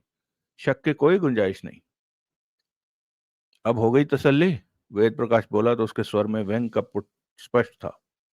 सुनील ने सहमति में सिर हिलाया। बॉटम्स अप, जगत प्रकाश बोला, मैं नए ड्रिंक्स तैयार करके लाता हूँ। मेरे लिए बस। सुनील अपना गिलास खाली करके परे रखता हुआ बोला, अरे एक से क्या बनता है। मैं आपसे पूरी तरह सहमत हूँ बंदा परवर, लेकिन मैं जिस उस्ताद का पढ़ाया हूँ वो कहता है कि जब मेहमान के लिए बोतल खोली जाती है तो बोतल उसके सामने रखी जाती है और ढक्कन फेंक दिया जाता है। जगत प्रकाश के चेहरे ने कई रंग बदले। मैं आपसे पूरी तरह सहमत हूँ गरीब परवर, लेकिन मैं जिस उस्ताद का पढ़ाया हुआ हूँ वो कहता है कि जब मेहमान के लिए बोतल खोली जाती है तो बोतल उसके सामने रखी जाती है और ढक्कन फेंक दिया जाता है। जगत प्रकाश के चेहरे ने कई रंग बदले। अभी रिपीट राउंड मुलतवी रखो, अग्रवाल जैसे उसकी मदद के लिए जल्दी से बोला। जगत प्रकाश ने सहमति में सिर हिलाया। वेद प्रकाश फिर सुनील से मुखातिब हुआ, तुमने मेरे सवाल का जवाब नहीं दिया। क्या पूछा था आपने? तसल्ली हो गई? मेरी नहीं हुई। सुनील के जवाब दे पाने से पहले जगत प्रकाश बोला, मैं आश्वस्त हूं लेकिन संतुष्ट नहीं। क्या कहना चाहते हो? वेद प्रकाश अप्रसन्न स्वर में बोला, यह बात ठीक है कि तुम्हें कत्ल से कोई फायदा नहीं, नुकसान है लेकिन फायदा नहीं। तुम्हारे पास कत्ल का कोई उद्देश्य नहीं, लेकिन कत्ल का मौका तुम्हारे पास बराबर था। हुए दोस्त तुम जिनके दुश्मन उनका आसमां क्यों हो। क्या बोला? कुछ नहीं बोला। बोला तो ये बोला कि मैंने गौरी परमार का कत्ल नहीं किया। मैं उसे भली चंगी सही सलामत अपने पीछे छोड़ के आया था। पोस्टमार्टम से जब कत्ल का वक्त निर्धारित होगा तो निर्विवाद रूप से यह साबित हो जाएगा कि मेरे उसके फ्लैट से चले आने के बहुत देर बाद उसका कत्ल हुआ था। कत्ल कब हुआ था? अग्रवाल बोला, मुझे नहीं मालूम। कैसे मालूम होगा? मैं कह तो रहा हूं कि मैं कत्ल से बहुत पहले वहां से चला आया था, और इस रिपोर्टर के यहाँ कदम रखने से पहले मुझे मालूम तक नहीं था कि गौरी परमार का कत्ल हो गया था। लेकिन मिस्टर नोऑल को जरूर मालूम होगा। मिस्टर नोऑल? वेद प्रकाश ने सुनील की तरफ संकेत किया। ओह, दोपहर से पहले हुआ। सुनील शांति से बोला, 11:30 और 12 के बीच हुआ। कल के अखबार में सब छपा होगा। अग्रवाल बोला। सबने सहमति में सिर हिलाया। इस चेक पर जो दस्तखत हैं, सुनील बोला, साफ जान पड़ता है कि वो स्याही वाले पेन से, फाउंटेन पेन से किए गए हैं। इसलिए दस्तकों का स्ट्रोक सॉलिड नहीं है। हर अक्षर कोने से महीन सा, फैला सा, बिखरा सा जान पड़ता है। ऐसा है तो क्या? अग्रवाल बोला। लेकिन चिट्ठी की कॉर्बन कॉपी पर ऐसा नहीं है।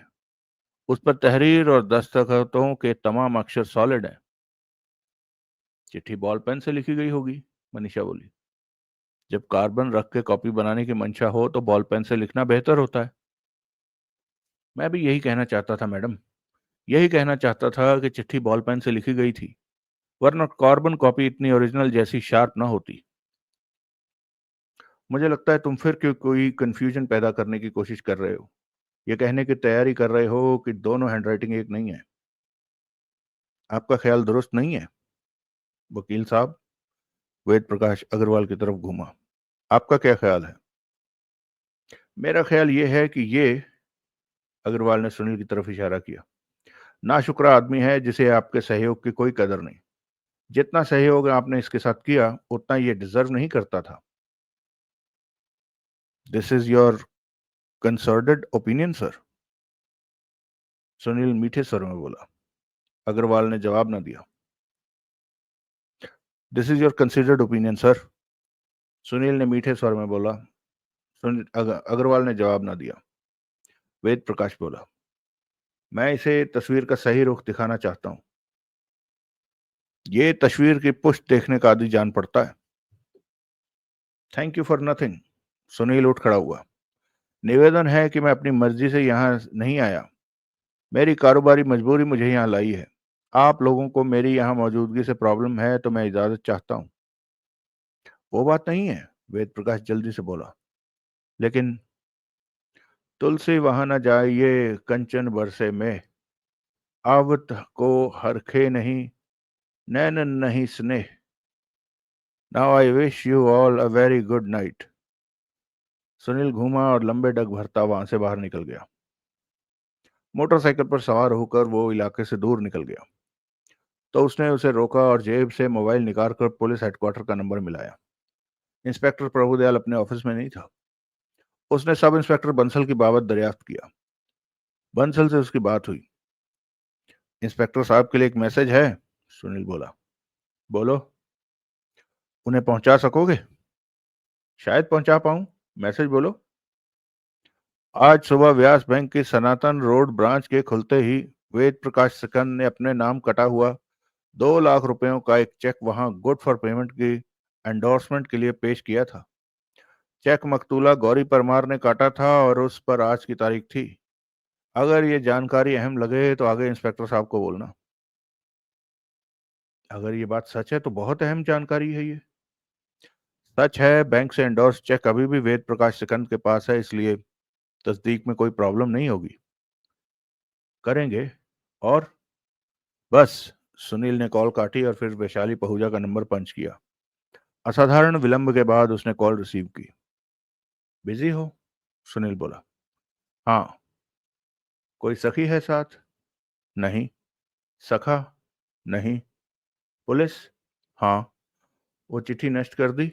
हाँ। उसी के सिलसिले में तुम्हारे लिए वार्निंग है। क्या? उसकी एक कार्बन कॉपी वजूद में आई है जो समझो कि पुलिस के हाथ लगने ही वाली है। उसके मुंह से सिसकारी निकली। अब उस चिट्ठी के बारे में तुम्हारे से सवाल होकर रहेगा। जब ऐसा हो तो चिट्ठी मिली होने से इनकार न करना। तुम्हारी भलाई उसकी प्राप्ति स्वीकार करने में ही है, क्योंकि एकाएक दूसरी ओर से एक घुटी सी सिसकारी की आवाज आई, फिर कुछ खटखट सी हुई, फिर कुछ खामोशी छा गई। कत्ल तो बस हो ही गया समझो। सुनील सुसंयत स्वर में आगे बढ़ा। मुझे पता चला है कि आज सुबह बैंकों के खुलने के टाइम से थोड़ी ही देर बाद अ,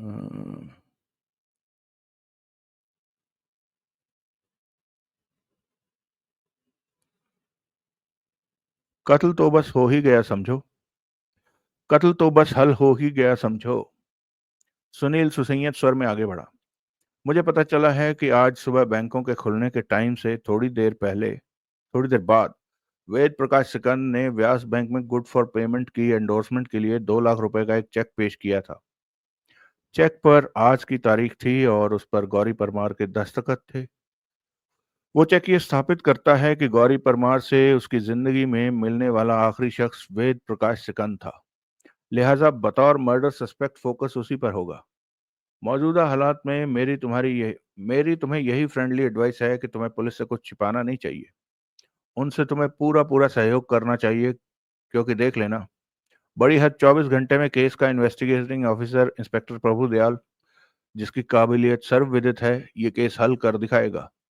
ठीक। कोई जवाब न मिला। एंजल फेस लाइन पर हो? रिपोर्टर साहब।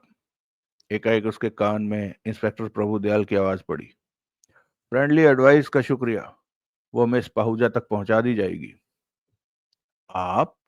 सुनील ने नकली हैरानी जाहिर की। माए बाप, आप लाइन पर कहां से टपके? लड़की फोन पर हाँ ना के सिवा कुछ नहीं बोल रही थी। इसलिए मुझे डायलॉग पर शक हुआ और इसलिए रिसीवर मैंने जबरन उसके हाथ से लिया। बहुत अच्छा किया। बधाई। पता नहीं मुझे क्यों लगने लगा था कि लाइन पर तुम थे। आप तो अंतर्यामी हैं। कम से कम इस बार तो बना दिया इत्तेफाक ने। आप वहां क्या कर रहे हैं? ड्यूटी कर रहा हूं। और क्या कर रहा हूं? कैसा इत्तेफाक है कि हम दोनों एक वक्त में एक ही काम कर रहे हैं। मुझे भी हैरानी हुई। अच्छा। किस बात पर? इस बात पर कि अभी तुम लड़की को पुलिस से पूरा पूरा सहयोग करने की सलाह दे रहे थे और मुझे फुंदने टांक रहे थे। कृपा निधान, यू दूसरे की कॉल आपको सुननी तो नहीं चाहिए थी ना? उसको पुलिस से कुछ ना छिपाने की तकदीद कर रहे थे। मैं हमेशा यही करता हूं। क्या? लोगों को सही राह दिखाता हूं। ऐसी राह दिखाते हो जो पुलिस को गुमराह करती है। यह आपकी खामख्याली है जो मेरी जिंदगी में तो आपके दिल से निकलने वाली नहीं। लेकिन खैर, आपकी हेडक्वार्टर्स बात हुई? किस लिए? मैंने वहां आपके लिए एक मैसेज छोड़ा था। कैसा मैसेज? यानी कि बात नहीं हुई? कैसा मैसेज? सुनील ने बताया। हम्म। प्रभुदयाल गंभीरता से बोला, ये चेक की बात सही है? 100% सही है, तभी तो बताई। ये कोई सुनीलिन पुड़िया तो नहीं? माई बात, हाथ कंगन को आरसी क्या? चेक कीजिए, पुड़िया निकले तो मेरे हलक में दे देना। मालूम कैसे हुआ? That's another story. कोई उड़ती चिड़िया बता गई? यही समझ लीजिए। बाय द वे, आप वैशाली पहुंचा के फ्लैट पर क्या कर रहे हैं? तफ्तीश कर रहे हैं भाई, उससे सवाल पूछ रहे हैं। सवाल उसी से पूछे जाते हैं जिससे जवाब मालूम होने की उम्मीद होती है, नहीं?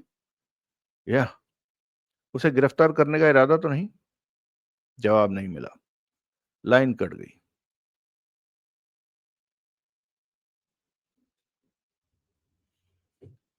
वैशाली पहुंचा पुलिस हेडक्वार्टर्स में। वहां के एक इन्वेस्टिगेशन रूम में बैठी थी।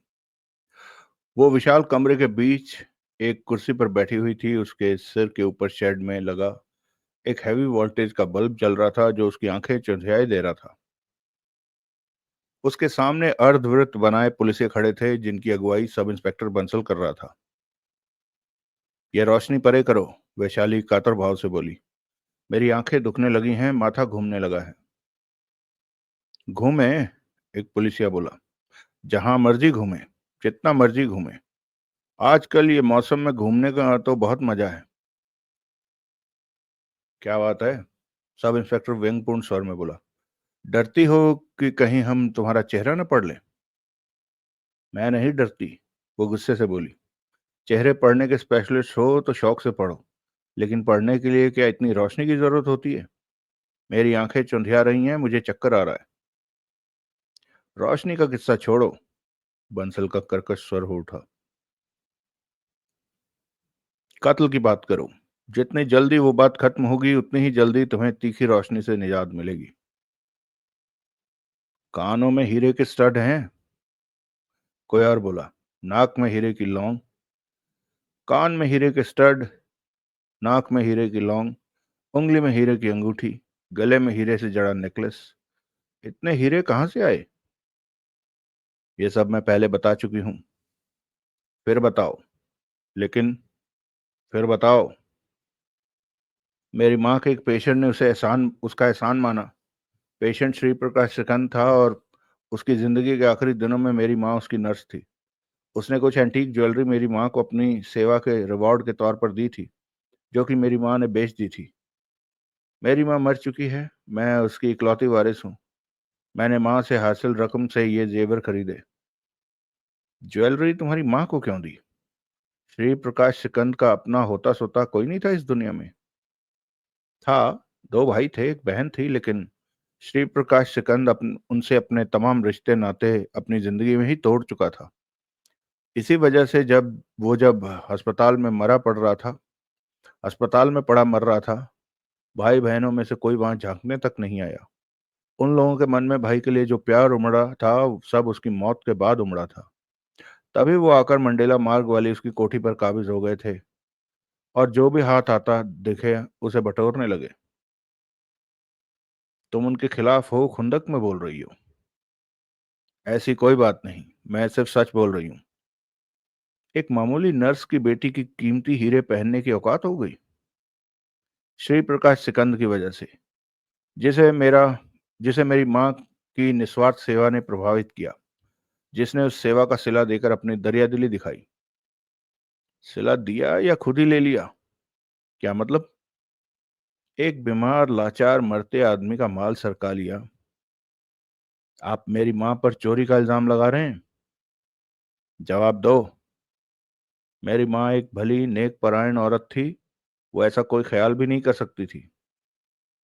तुम्हें क्या पता, ख्याल तो बड़े भारी भारी सब्ज बाग दिखाते हैं, बड़ा लंबा लंबा भटकाते हैं। तुम्हें क्या पता तुम्हारी माँ के ख्यालों में दरिया किधर बह रहा था? क्या मतलब?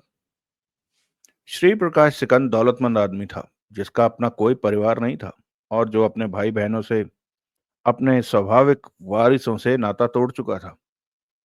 क्या पता मौत की राह पर बढ़ते उस शख्स का सफर तुम्हारी माँ ने आसान कर दिया हो। ये आप क्या कह रहे हैं जो तुम सुन रही हो? आप लोग। वो भड़की और कुर्सी से उठने लगी। मेरी माँ पर कत्ल का इल्जाम लगा रहे हैं? बंसल का हाथ उसके कंधे पर पड़ा, उसने जबरन उसे वापस कुर्सी पर बैठा दिया। बैठी रहो, वो कर्कश स्वर में बोला। उठ के यहां से कहीं नहीं जा सकती हो, इसलिए चुपचाप बैठी रहो। आई बात समझ में? वो खामोश रही। जो पूछा जाए उसका जवाब दो, भड़के बिना उसका जवाब दो। भड़कने से कुछ हाथ नहीं आने वाला, हीरो वाली मेम साहब, समझी? वैशाली ने बड़ी कठिनाई से सहमति में सिर हिलाया। अब बोलो, गौरी परमार से आखिरी बार कब मिली थी? मुझे याद नहीं। तो हम करें तुम्हारी याद का कुछ इलाज। क्या करेंगे? अभी सामने आता है। बंसल करीब खड़े एक हवलदार की तरफ घूमा। बुलाओ उस औरत को। सहमति में सिर हिलाता हवलदार वहां से चला गया। उल्टे पांव एक औरत के साथ लौटा, जिसे उसने शेड से बनते रोशनी के दायरे से परे नीम अंधेरे में खड़ा कर दिया। इसकी तरफ देखो, बंसल पूर्ववत कर्कश स्वर में बोला। और पहचानो। कैसे पहचानो? वैशाली रुआंसे स्वर में बोली। कुछ दिखाई दे तो पहचानो। मैं तुमसे बात नहीं कर रहा, मैं इस गवाह से बात कर रहा था। तुम बोलो। लैंप शेड के नीचे कुर्सी पर बैठी इस लड़की को तुमने पहले कभी देखा है? हाँ, औरत सिर स्वर में बोली। देखा है। गुड। कहाँ देखा है? ये वही लड़की है जिसके बारे में मैंने आप लोगों को पहले बताया था, जिसका मैंने मोटे तौर पर हुलिया भी बयान किया था। आज सुबह मैंने इसे गौरी परमार के फ्लैट से निकलते देखा था। गौरी परमार जो कि, बस बस, मुलजिमा के सामने सब कुछ बखान करने की जरूरत नहीं। बहरहाल यही वो लड़की है जिसकी बाबत तुमने हमें बताया था। हाँ। पक्की बात? हाँ। हवलदार, लेके जाओ। जो हवलदार उस औरत को वहां लाया था वो उसे वापस ले गया। अब क्या कहती हो? पीछे बंसल खा जाने वाली निगाहों से विशाली को घूरता रहा। क्या कहूं? ये मैं बताऊं? मैं गौरी परमार से मिलने गई थी। आज सुबह? हाँ। फ्लैट के भीतर गई थी। वो कोई वो नहीं, अभी जो गवाह यहाँ था उसने क्या कहा था? उसने कहा था या नहीं कहा था कि उसने तुम्हें फ्लैट से निकलते देखा?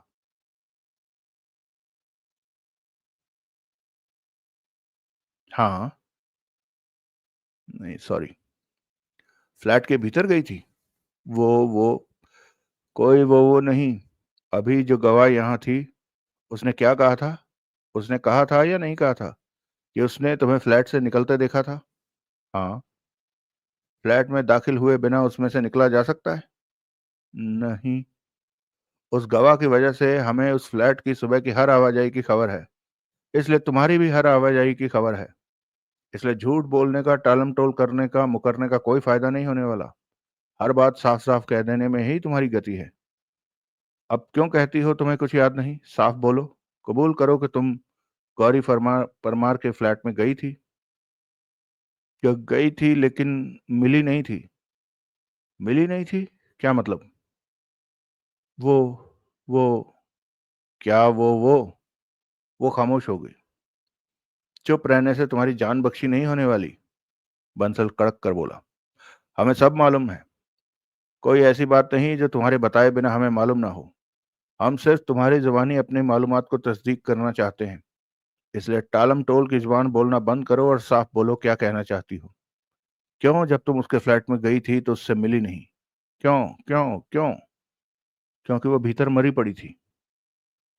कमरे में खामोशी छा गई। एक क्षण को यूं लगा जैसे पुलिस ये सांस लेना भूल गए हों। भीतर कैसे दाखिल हुई? फिर किसी ने चुप्पी तोड़ी। मेरे पास चाबी थी।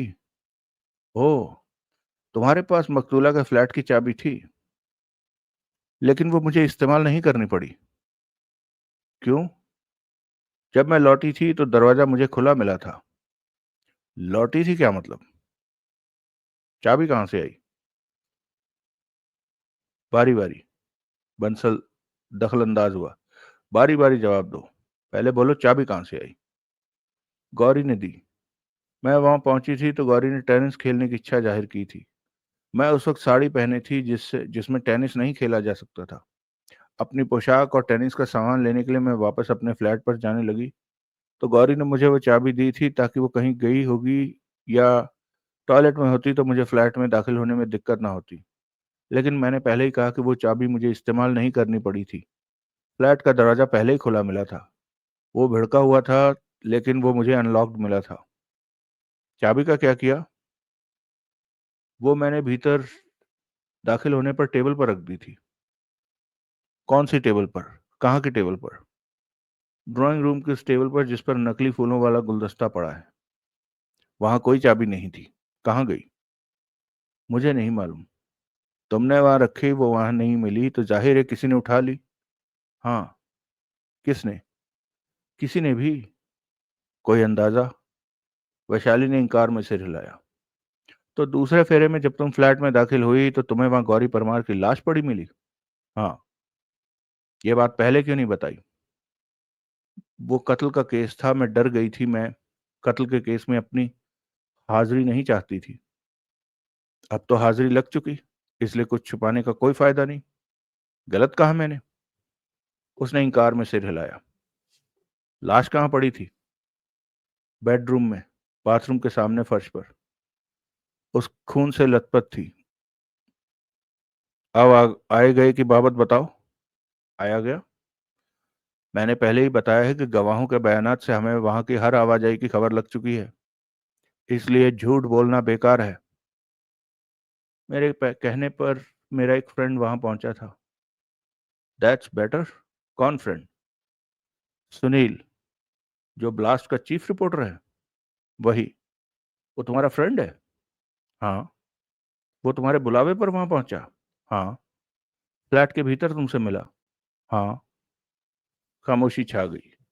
पुलिस ये एक दूसरे को देखने लगे। वैशाली ने होंठ कांटे। वो बेचैनी से पहलू बदलने लगी।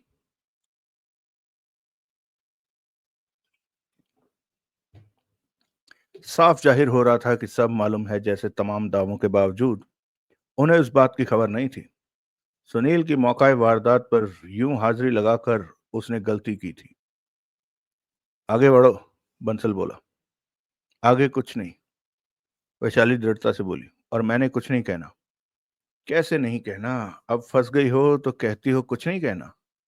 फंस गई हूं, और क्या।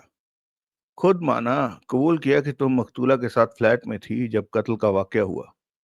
तब मकतूला के साथ फ्लैट में थी, और ये सब कह चुकने के बाद अब तुमने कुछ नहीं कहना? क्या कहने? ये बात गलत है। कौन सी बात? ये कि जब कत्ल वाकया हुआ तब मैं वहां थी। तब मैं वहां नहीं थी। मेरे वहां पहुंचने से पहले कत्ल हो चुका था। एन कत्ल के वक्त तुम वहीं थी। कत्ल तुम्हारी मौजूदगी में हुआ। जब वहां और कोई था ही नहीं तो यकीनन तुमने किया।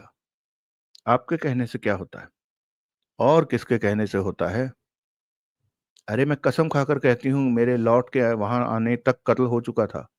कत्ल मेरे वहां के दो फेरों के बीच किसी वक्त हुआ था। मैं गौरी को वहां जिंदा छोड़ के गई थी और वापसी में वो मुझे मरी पड़ी मिली थी। मेम साहब, ये झूठ बोलने का वक्त नहीं है। अब तुम्हारा झूठ किसी सूरत चल नहीं सकता। लेकिन ये झूठ नहीं है। चाकू का क्या किया? चाकू? कैसा चाकू? जिससे कत्ल हुआ, जो तुमने मकतूला की पीठ में घोंपा। हे भगवान, अब बाकी जिंदगी भगवान को याद करते हुए ही गुजरेगी। जवाब दो।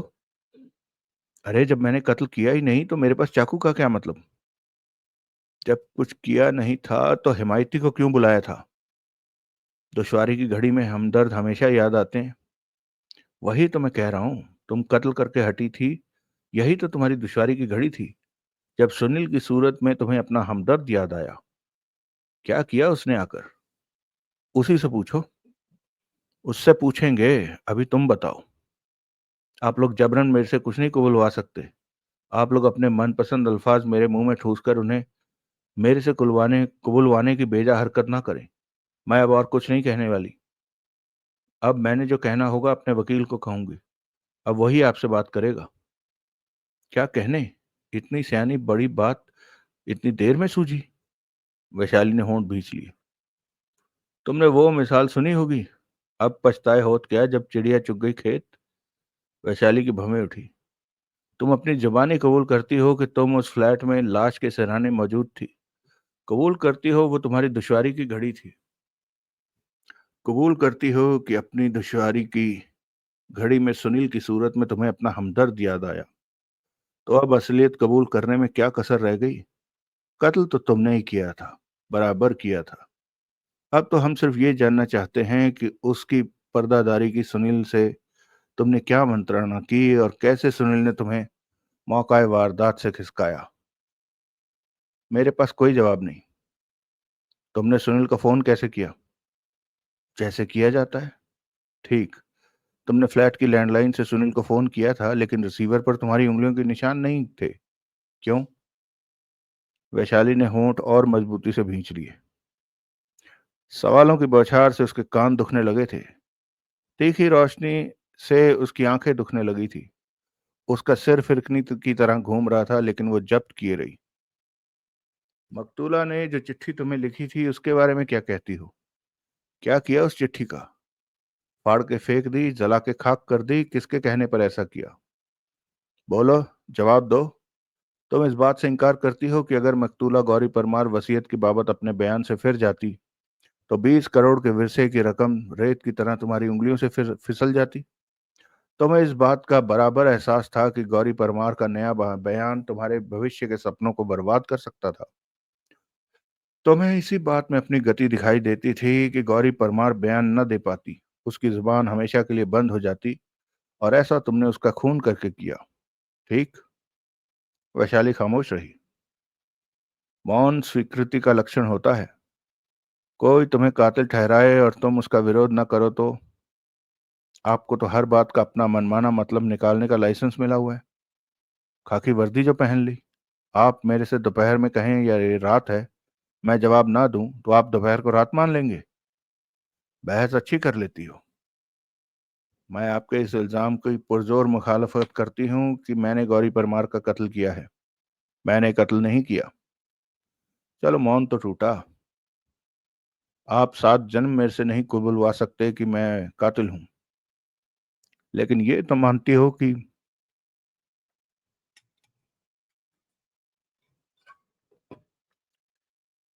लेकिन ये तो मानती हो कि कत्ल के बाद लाश के साथ तुम मकतूला के फ्लैट पर मौजूद थी। कत्ल भले ही तुमने नहीं किया, लेकिन तुम्हें कत्ल की खबर थी। अपनी आंखों से तुमने लाश देखी थी, इसलिए खबर थी। थी ना। हाँ। तो फिर एक जिम्मेदार नागरिक की तरह पुलिस को कत्ल की खबर क्यों नहीं की। मैं डर गई थी, दहशत में थी। शाम को जब तुम्हारे फ्लैट से तुम्हें हिरासत में लिया गया था, तब तो तुम डरी हुई नहीं थी, ना दहशत में थी। आपको क्या पता। आप तो वहां नहीं थे। मुझे सब पता है। तो आपको बधाई हो। जिसको सब पता हो उसको कुछ बताने की जरूरत नहीं होती। डर और दहशत का आलम गुजर जाने के बाद तुमने पुलिस को खबर क्यों न की। अब मैं एक लफ्ज नहीं बोलूंगी। जवाब दो। अब मेरी जुबान को ताला समझो। ये तुम्हारा आखिरी फैसला है। हाँ। क्योंकि तुम समझती हो तुम्हारा हिमायती तुम्हें बचा लेगा। मैं कुछ नहीं समझती, जो समझते हो आप ही लोग समझते हो। अपराधी की मदद करना भी अपराध होता है। हिमायती का ऐसा रोल उजागर हुआ है तो उसका अंजाम भी तुमसे जुदा नहीं होगा। वो खामोश रही। मैं आखिरी बार पूछ रहा हूं। अच्छा, आखिरी बार अभी हुई नहीं। होशियारी दिखाना भारी पड़ेगा मैडम। उसने फिर होंठ भींच लिए। तभी दरवाजा खुला और इंस्पेक्टर प्रभुदयाल ने भीतर कदम रखा। ये क्या हो रहा है। वो दबंग आवाज से बोला। सर, बंसल अदब से बोला, मैडम का बयान लेने की कोशिश हो रही है। ये बयान लेने की कोशिश हो रही है या किसी इश्तिहारी मुजरिम को 3rd डिग्री देने की कोशिश हो रही है। सर, क्या समझते हो। कोई उग्रवादी पकड़ लिया। कोई बड़ा स्मगलर पकड़ लिया। कोई भाई पकड़ लिया। सर, ये लाइट बंद करो। Shut it of this minute. तत्काल शेड के नीचे जलते हाई वोल्टेज बल्ब को ऑफ किया गया। तब पहली बार वैशाली की जान में जान आई। मैंने इनकी फॉर्मल स्टेटमेंट रिकॉर्ड करने के लिए इन्हें तुम्हारे हवाले किया था। तुम क्या कर रहे थे। फिल्म का हीरो समझते हो खुद को। वैम्प को क्रॉस क्वेश्चन कर रहे हो। शूटिंग हो रही है यहाँ। सर, आई एम सॉरी, लेकिन you ought to be sorry. Madam गवाह है। और कुछ नहीं? गुस्ताखी माफ सर, लेकिन क्या गुस्ताखी माफ सर? मैं बेअदबी नहीं करना चाहता, लेकिन सिर्फ गवाह तो ये नहीं है। और क्या है? सर, इन्होंने खुद अपनी ज़बानी कबूल किया कि कत्ल के वक्त ये आसपास मौका वारदात पर मौजूद थी। इनका दावा है कि इनके वहां पहुंचने से पहले ही गौरी परमार का खून हो चुका था, लेकिन अपने दावे को ये सब्सटेंशिएट नहीं कर सकती, साबित नहीं कर सकती। इन्होंने ये भी अपनी ज़ुबानी कबूल किया कि इन्होंने फ्लैट के टेलीफोन से अपने फ्रेंड सुनील चक्रवर्ती को फ़ोन किया था और सूरत अहवाल की बाबत उससे राय मांगी थी। सुनील मौका वारदात पर पहुंचा था।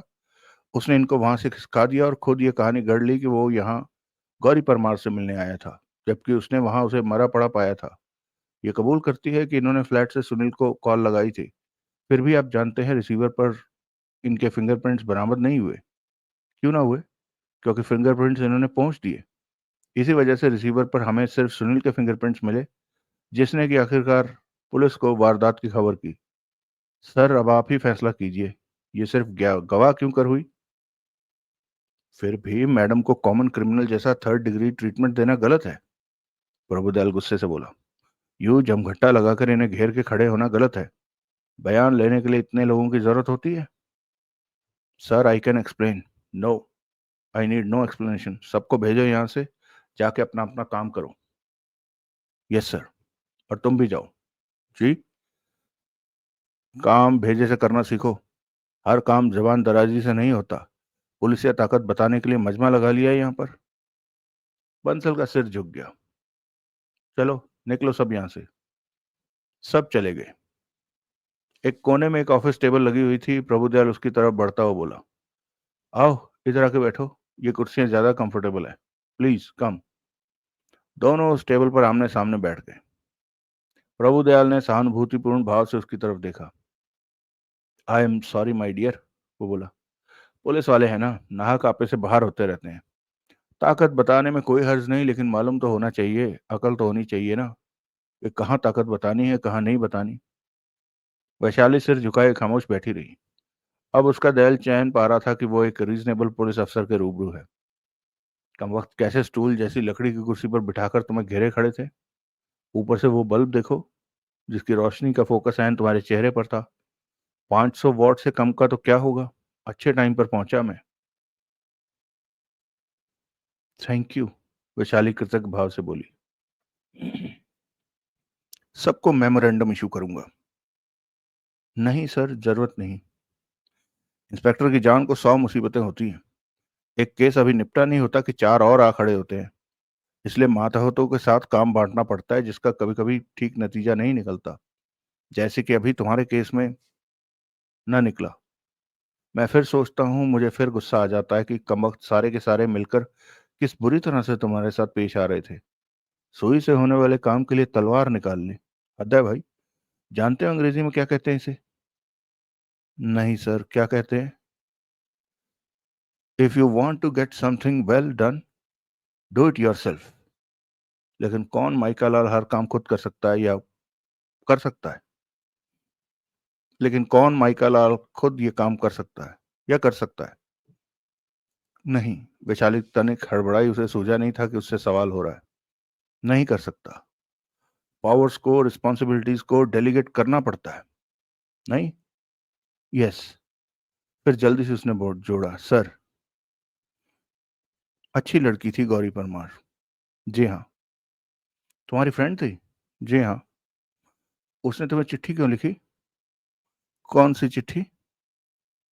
Now come on. तुम्हें मालूम तो है कौन सी चिट्ठी? जो आज सुबह सुबह तुम्हें कुरियर से मिली थी, जिसकी कार्बन कॉपी सिकंद परिवार के पास है। पता नहीं क्यों लिखी। अजीब चिट्ठी थी। कार्बन कॉपी पढ़ी ना मैंने। जो बातें चिट्ठी में दर्ज थी, तुम्हारी राय में उनकी कोई सच्चाई थी? नहीं, बिल्कुल नहीं। वो चिट्ठी वसीयत पर नाजायज बेबुनियाद सवालिया निशान लगाती थी। गौरी परमार को ऐसी बातें लिखनी तो क्या सोचनी भी नहीं चाहिए थी। मेरी माँ की मौत से पहले वसीयत के सिलसिले में मेरी गौरी से कई बार बात हुई थी। तब तो उसने एक बार भी वैसी कोई बात नहीं कही थी, जैसी कि चिट्ठी में लिखी थी। अब पता नहीं क्यों उसे ऐसी चिट्ठी लिखना सूझा। हम्म। चाय पियोगी? नहीं शुक्रिया। Coffee? Cold drink? No sir, thanks. Court में प्रभुदयाल यूं बोला जैसे बच्चे पढ़ा रहा हो। कार्बन कॉपी को बेस्ट एविडेंस नहीं माना जाता, कंक्लूसिव प्रूफ नहीं माना जाता। कॉपी की प्रामाणिकता स्थापित करने के लिए, उसे ऑथेंटिकेट करने के लिए मूल प्रतिलिपि का उपलब्ध होना जरूरी माना जाता है। जिस कार्बन कॉपी की इस घड़ी बाबत बात हो रही है, वो इस बुनियाद पर प्रमाणिक मानी जा सकती है कि वो लिखने वाली के अपने हैंडराइटिंग में है, और किन्हीं और तरीकों से ये स्थापित किया जा सकता है कि वो हैंडराइटिंग मरने वाली की ही है। फिर भी सहूलियत की बात यही होगी कि मूल प्रति भी हमें उपलब्ध हो। वो इस वक्त तुम्हारे पास है? और प्रभुदयाल ने बड़े सहज भाव से यूं उसकी तरफ हाथ बढ़ाया जैसे कोई सिगरेट सुलगाने के लिए माचिस मांगता है। वो तो वो तो वैशाली संकोचपूर्ण स्वर में बोली, वो तो मेरे पास नहीं है। अच्छा अच्छा, फ्लैट पर है? नहीं। तो मुझे नहीं पता वो कहाँ है। चिट्ठी मिली तो थी ना तुम्हें? हाँ। कल शाम को या आज सुबह? आज सुबह। आई सी। तो उस चिट्ठी की वजह से तुम गौरी परमार से मिलने गई थी? नहीं। नहीं? फिर क्यों गई थी? वैशाली खामोश रही। उसने बेचैनी से पहलू बदला। माय डियर, प्रभुदयाल मीठे स्वर में बोला, मैंने तुमसे एक सवाल पूछा है। वो क्या है कि तभी दरवाजा खुला और प्रेस रिपोर्टरों का और फोटोग्राफरों का एक हुजूम भीतर दाखिल हुआ। तत्काल फ्लैश चमकने लगी। Smile madam, look up madam, this way madam, stand up and pose madam. ये सब क्या है? प्रभुदयाल गुस्से से उठकर खड़ा हुआ। किसने आने दिया तुम्हें? सब इंस्पेक्टर बंसल ने, एक फोटोग्राफर बोला। उसने हमें एक फिक्स टाइम दिया था जबकि हम यहाँ आ सकते थे। फिक्स टाइम होते ही हम यहाँ आ गए, दूसरा बोला। हमें नहीं मालूम था आप भी यहाँ हैं, दूसरा रिपोर्टर बोला। अब हम आपका भी इंटरव्यू लेंगे, दूसरा बोला। लेकिन पहले मैडम से बात कर लें। मैडम, हम आपकी स्टेटमेंट चाहते हैं। हम आपको केस का अपना वर्जन पब्लिक के सामने रखने का मौका देना चाहते हैं। मुझे कुछ नहीं कहना, वैशाली बोली। मौके का फायदा उठाइए मैडम, तीसरा बोला, वरना पुलिस का वर्जन ही अखबार में छपेगा। अब बोलिए, क्या कहती हैं? No comments. आप कातिल हैं? नहीं। तो आप चुप रहकर पुलिस के ही नहीं, असल कातिल के हाथ मजबूत करेंगी। आप ऐसा करना चाहती हैं? No comments. क्या ये सच नहीं? एक नई आवाज भीड़ में बुलंद हुई कि आप गिरफ्तार नहीं हैं, आप पर कोई चार्ज नहीं लगाया गया, पुलिस ने गैर कानूनी ढंग से आपको यहाँ रोका हुआ है, आप अपनी मर्जी के खिलाफ यहाँ हैं। आप यहाँ एक पल ठहरना नहीं चाहती, लेकिन आपको न सिर्फ हिलने नहीं दिया जा रहा, आपको हैरास किया जा रहा है, थर्ड डिग्री से टॉर्चर किया जा रहा है, आपके साथ कॉमन क्रिमिनल की तरह पेश आया जा रहा है। ये कौन बोल रहा है? प्रभुदयाल भड़का। सामने आकर शक्ल दिखाए। कुछ लोग इधर उधर हुए तो प्रभुदयाल को सुनील दिखाई दिया। तुम? At your service sir, Sunil सिर निभाकर बोला। What the hell, I don't need your service. किसने आने दिया तुम्हें यहाँ? उसी ने जिसने बाकी पत्रकार बिरादरी को यहाँ आने दिया। जहां आने की बाकी अखबारों को इजाजत है, वहां से आप ब्लास्ट को बाहर नहीं रख सकते। अभी क्या आप वाही तबाही बक रहे थे? बक तो मैं नहीं रहा था, लेकिन आप ऐसा समझते हैं तो मुझे एतराज नहीं। मेरी कौन सी बात आपको वाही तबाही लगी? कौन सी बात आपको गलत लगी? बिना कोई चार्ज लगाए आपके मातहतों ने यहाँ इस लड़की का तमाशा बना दिया, इसका फुल जुलूस निकालने के लिए प्रेस को यहाँ बुला के बिठा लिया और उन्हें फिक्स टाइम पर यहाँ टूट पड़ने की हिदायत दे दी, ताकि लड़की का रहा दम भी निकल जाए, रहा मनोबल भी टूट जाए। वो एक गलत फहमी के तहत हुआ। इस सिलसिले में संबंधित स्टाफ की एक्सप्लेनेशन कॉल की जाएगी, जिससे आपके मातहतों के हाथों इसकी जो दुर्गति हुई है वो सदगति में तब्दील हो जाए, जो घंटी बज चुकी है वो अनबजी हो जाए। तुम बात को नाहक घसीट रहे हो क्योंकि आदत से मजबूर हो। ये व्यक्तिगत अपेक्षा है जो आप मेरी बिरादरी के सामने मेरे पर लगा रहे हैं।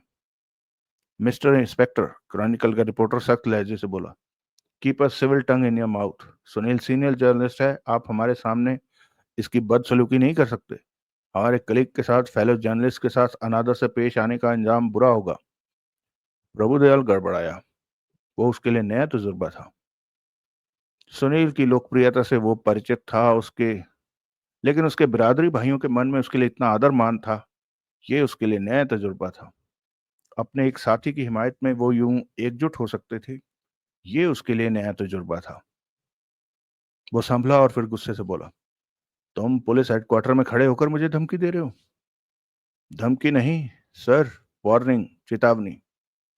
हम धमकियां देने लगेंगे तो, ताजा खबर का रिपोर्टर बोला, हमारे में और पुलिस वालों में कोई फर्क ही नहीं रह जाएगा। अब आप लोग क्या चाहते हैं? We want a statement. कैसी स्टेटमेंट? क्या ये लड़की गिरफ्तार है? नहीं। तो फिर ये यहाँ क्यों है? ये गवाह है, इसे बयान के लिए यहाँ तलब किया गया है। 1.5 घंटे से यहाँ है, बयान के लिए कितना टाइम दरकार होता है? बयान हो चुका है, सुनील बोला, तो यहाँ इसके रुकने की कोई वजह नहीं है। मैडम, बयान हो चुका है। एक एक बात 8-8 बार पूछी जा चुकी है, वैशाली बोली। सो देयर यू आर, मेरे ख्याल से आप चाहें तो यहाँ से जा सकती हैं। नहीं जा सकती, प्रभुदयाल फिर भड़का। इन्हें रोकने के लिए, मिड डे का रिपोर्टर बोला, आपको चार्ज लगाकर इन्हें गिरफ्तार करना होगा। मैं लॉ पास हूं, सब कायदे कानून जानता हूं। पढ़े जानते रहो। अब तक ये गवाह थी, अब ये मर्डर सस्पेक्ट है, ये यहां से नहीं जा सकती। आप अभी इन्हें चार्ज लगा के बुक करेंगे? जब हमारी सहूलियत होगी करेंगे। जब सहूलियत हो तो तब आप इन्हें फिर गिरफ्तार कर सकते हैं, अभी जाने दीजिए। ये नहीं हो सकता, यूं मुलजिम फरार हो सकते हैं। मैं इसका जामिन हूं, सुनील बोला, कि ये फरार नहीं होंगे। तुम इसके जामिन नहीं बन सकते। क्यों? क्योंकि इस केस में तुम्हारा खुद का कंडक्ट अंडर स्क्रूटनी है। पुलिस ने तुमसे भी बहुत कुछ पूछना है। पूछिए। इस वक्त तुम्हारे साथियों के सामने मैं तुम्हारा जुलूस नहीं निकालना चाहता, लेकिन पुलिस इंक्वायरी के लिए तैयार रहना। हुक्म मेरे सिर माथे। बात इस लड़की का जामिन बनने की हो रही है। अगर मैं आपकी निगाह में जामिन बनने के लिए फिट नहीं हूं तो मेरा कोई भी कलीग जामिन बन सकता है। नो। नो। क्यों? I said no. जब ऐसी जमानत परमिसिबल है तो क्यों? ये इख्तियार डीएसपी का होता है, डीएसपी के पास जाओ। तभी भीड़ के पीछे से अंजुमन कुंडू प्रकट हुआ, जो कि चटर्जी एंड मुखर्जी नाम की फर्म का वकील था, और जो हाथ में एक गोल किया हुआ कागज हवा में लहराता सुनील का ध्यान अपनी ओर आकर्षित करने की कोशिश कर रहा था। सुनील ने उसकी ओर देखा तो अंशुमन कुंडू ने सहमति में सिर हिलाया, फिर अपने हाथ में थमा कागज उसकी ओर लहराया। इंस्पेक्टर साहब, सुनील बदले स्वर में बोला, मुझे आपका दिल तोड़ते दुख हो रहा है, लेकिन हकीकत यह है कि इस लड़की को रोके रखना अब आपके अख्तियार से बाहर हो गया है। क्योंकि तुम ऐसा कहते हो? क्योंकि कोर्ट ऐसा कहता है। क्या बोला? इसकी एंटीसिपेटरी बेल हो गई है। क्या? वो पीछे कूदते फांदते एडवोकेट साहब के पास बेल संबंधी कोर्ट का ऑर्डर है, जिसे वो पेश करना चाहते हैं लेकिन करीब नहीं आ पा रहे। ये बात सुनकर सबने कुंडू के लिए रास्ता बना दिया। एडवोकेट कुंडू सर, करीब आकर कुंडू प्रभुदयाल से बोला, from Chatterjee and Mukherjee, this is anticipatory bail order issued by metropolitan magistrate. You may now release miss Vaishali Pahuja in the custody of his advocate, that's me. Kundu ने जबरन प्रभुदयाल को रोल किया हुआ कागज थमाया। प्रभुदयाल भचक्का सा कभी कागज को, कभी कुंडू को, तो कभी सुनील को देखने लगा। फिर उसने कागज चौकस किया। कल तक। फिर वो दांत पीसता सुनील से बोला, सिर्फ कल तक। कल ये बेल कैंसिल हो जाएगी, फिर एक नहीं दो गिरफ्तारियां होंगी। कल किसने देखा है माई बाप? सुनील लापरवाही से बोला, समान 100 बरस का है, पल की खबर नहीं। जहां कल ये लड़की मुझे दिखाई देगी, वहां मुझे इसके पल पल की खबर होगी, और इसे किसी सामान की जरूरत नहीं पड़ेगी। यही बात खुद अपने पर भी लागू होने का इंतजार करना। मैं करूंगा। रिपोर्टर साहब, I will see you.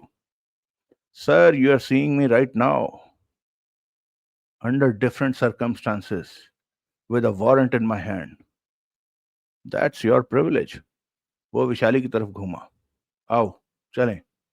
Vaishali ने सशंक भाव से प्रभुदयाल की तरफ देखा। 24 घंटे, प्रभुदयाल बोला, 24 घंटे तुम अपनी आजादी विद और विदाउट सुनील एंजॉय कर सकती हो। उसके बाद जिस बात पर इस घड़ी मन ही मन खुश हो रही हो, उसी पर तुम्हें अफसोस होगा। कौन सी बात? वो दबे स्वर में बोली, कि सुनील तुम्हारा फ्रेंड है। बड़े आदमी हैं, सुनील बोला। बड़े आदमियों की बड़ी बातें हैं। सुन लो और निकल लो।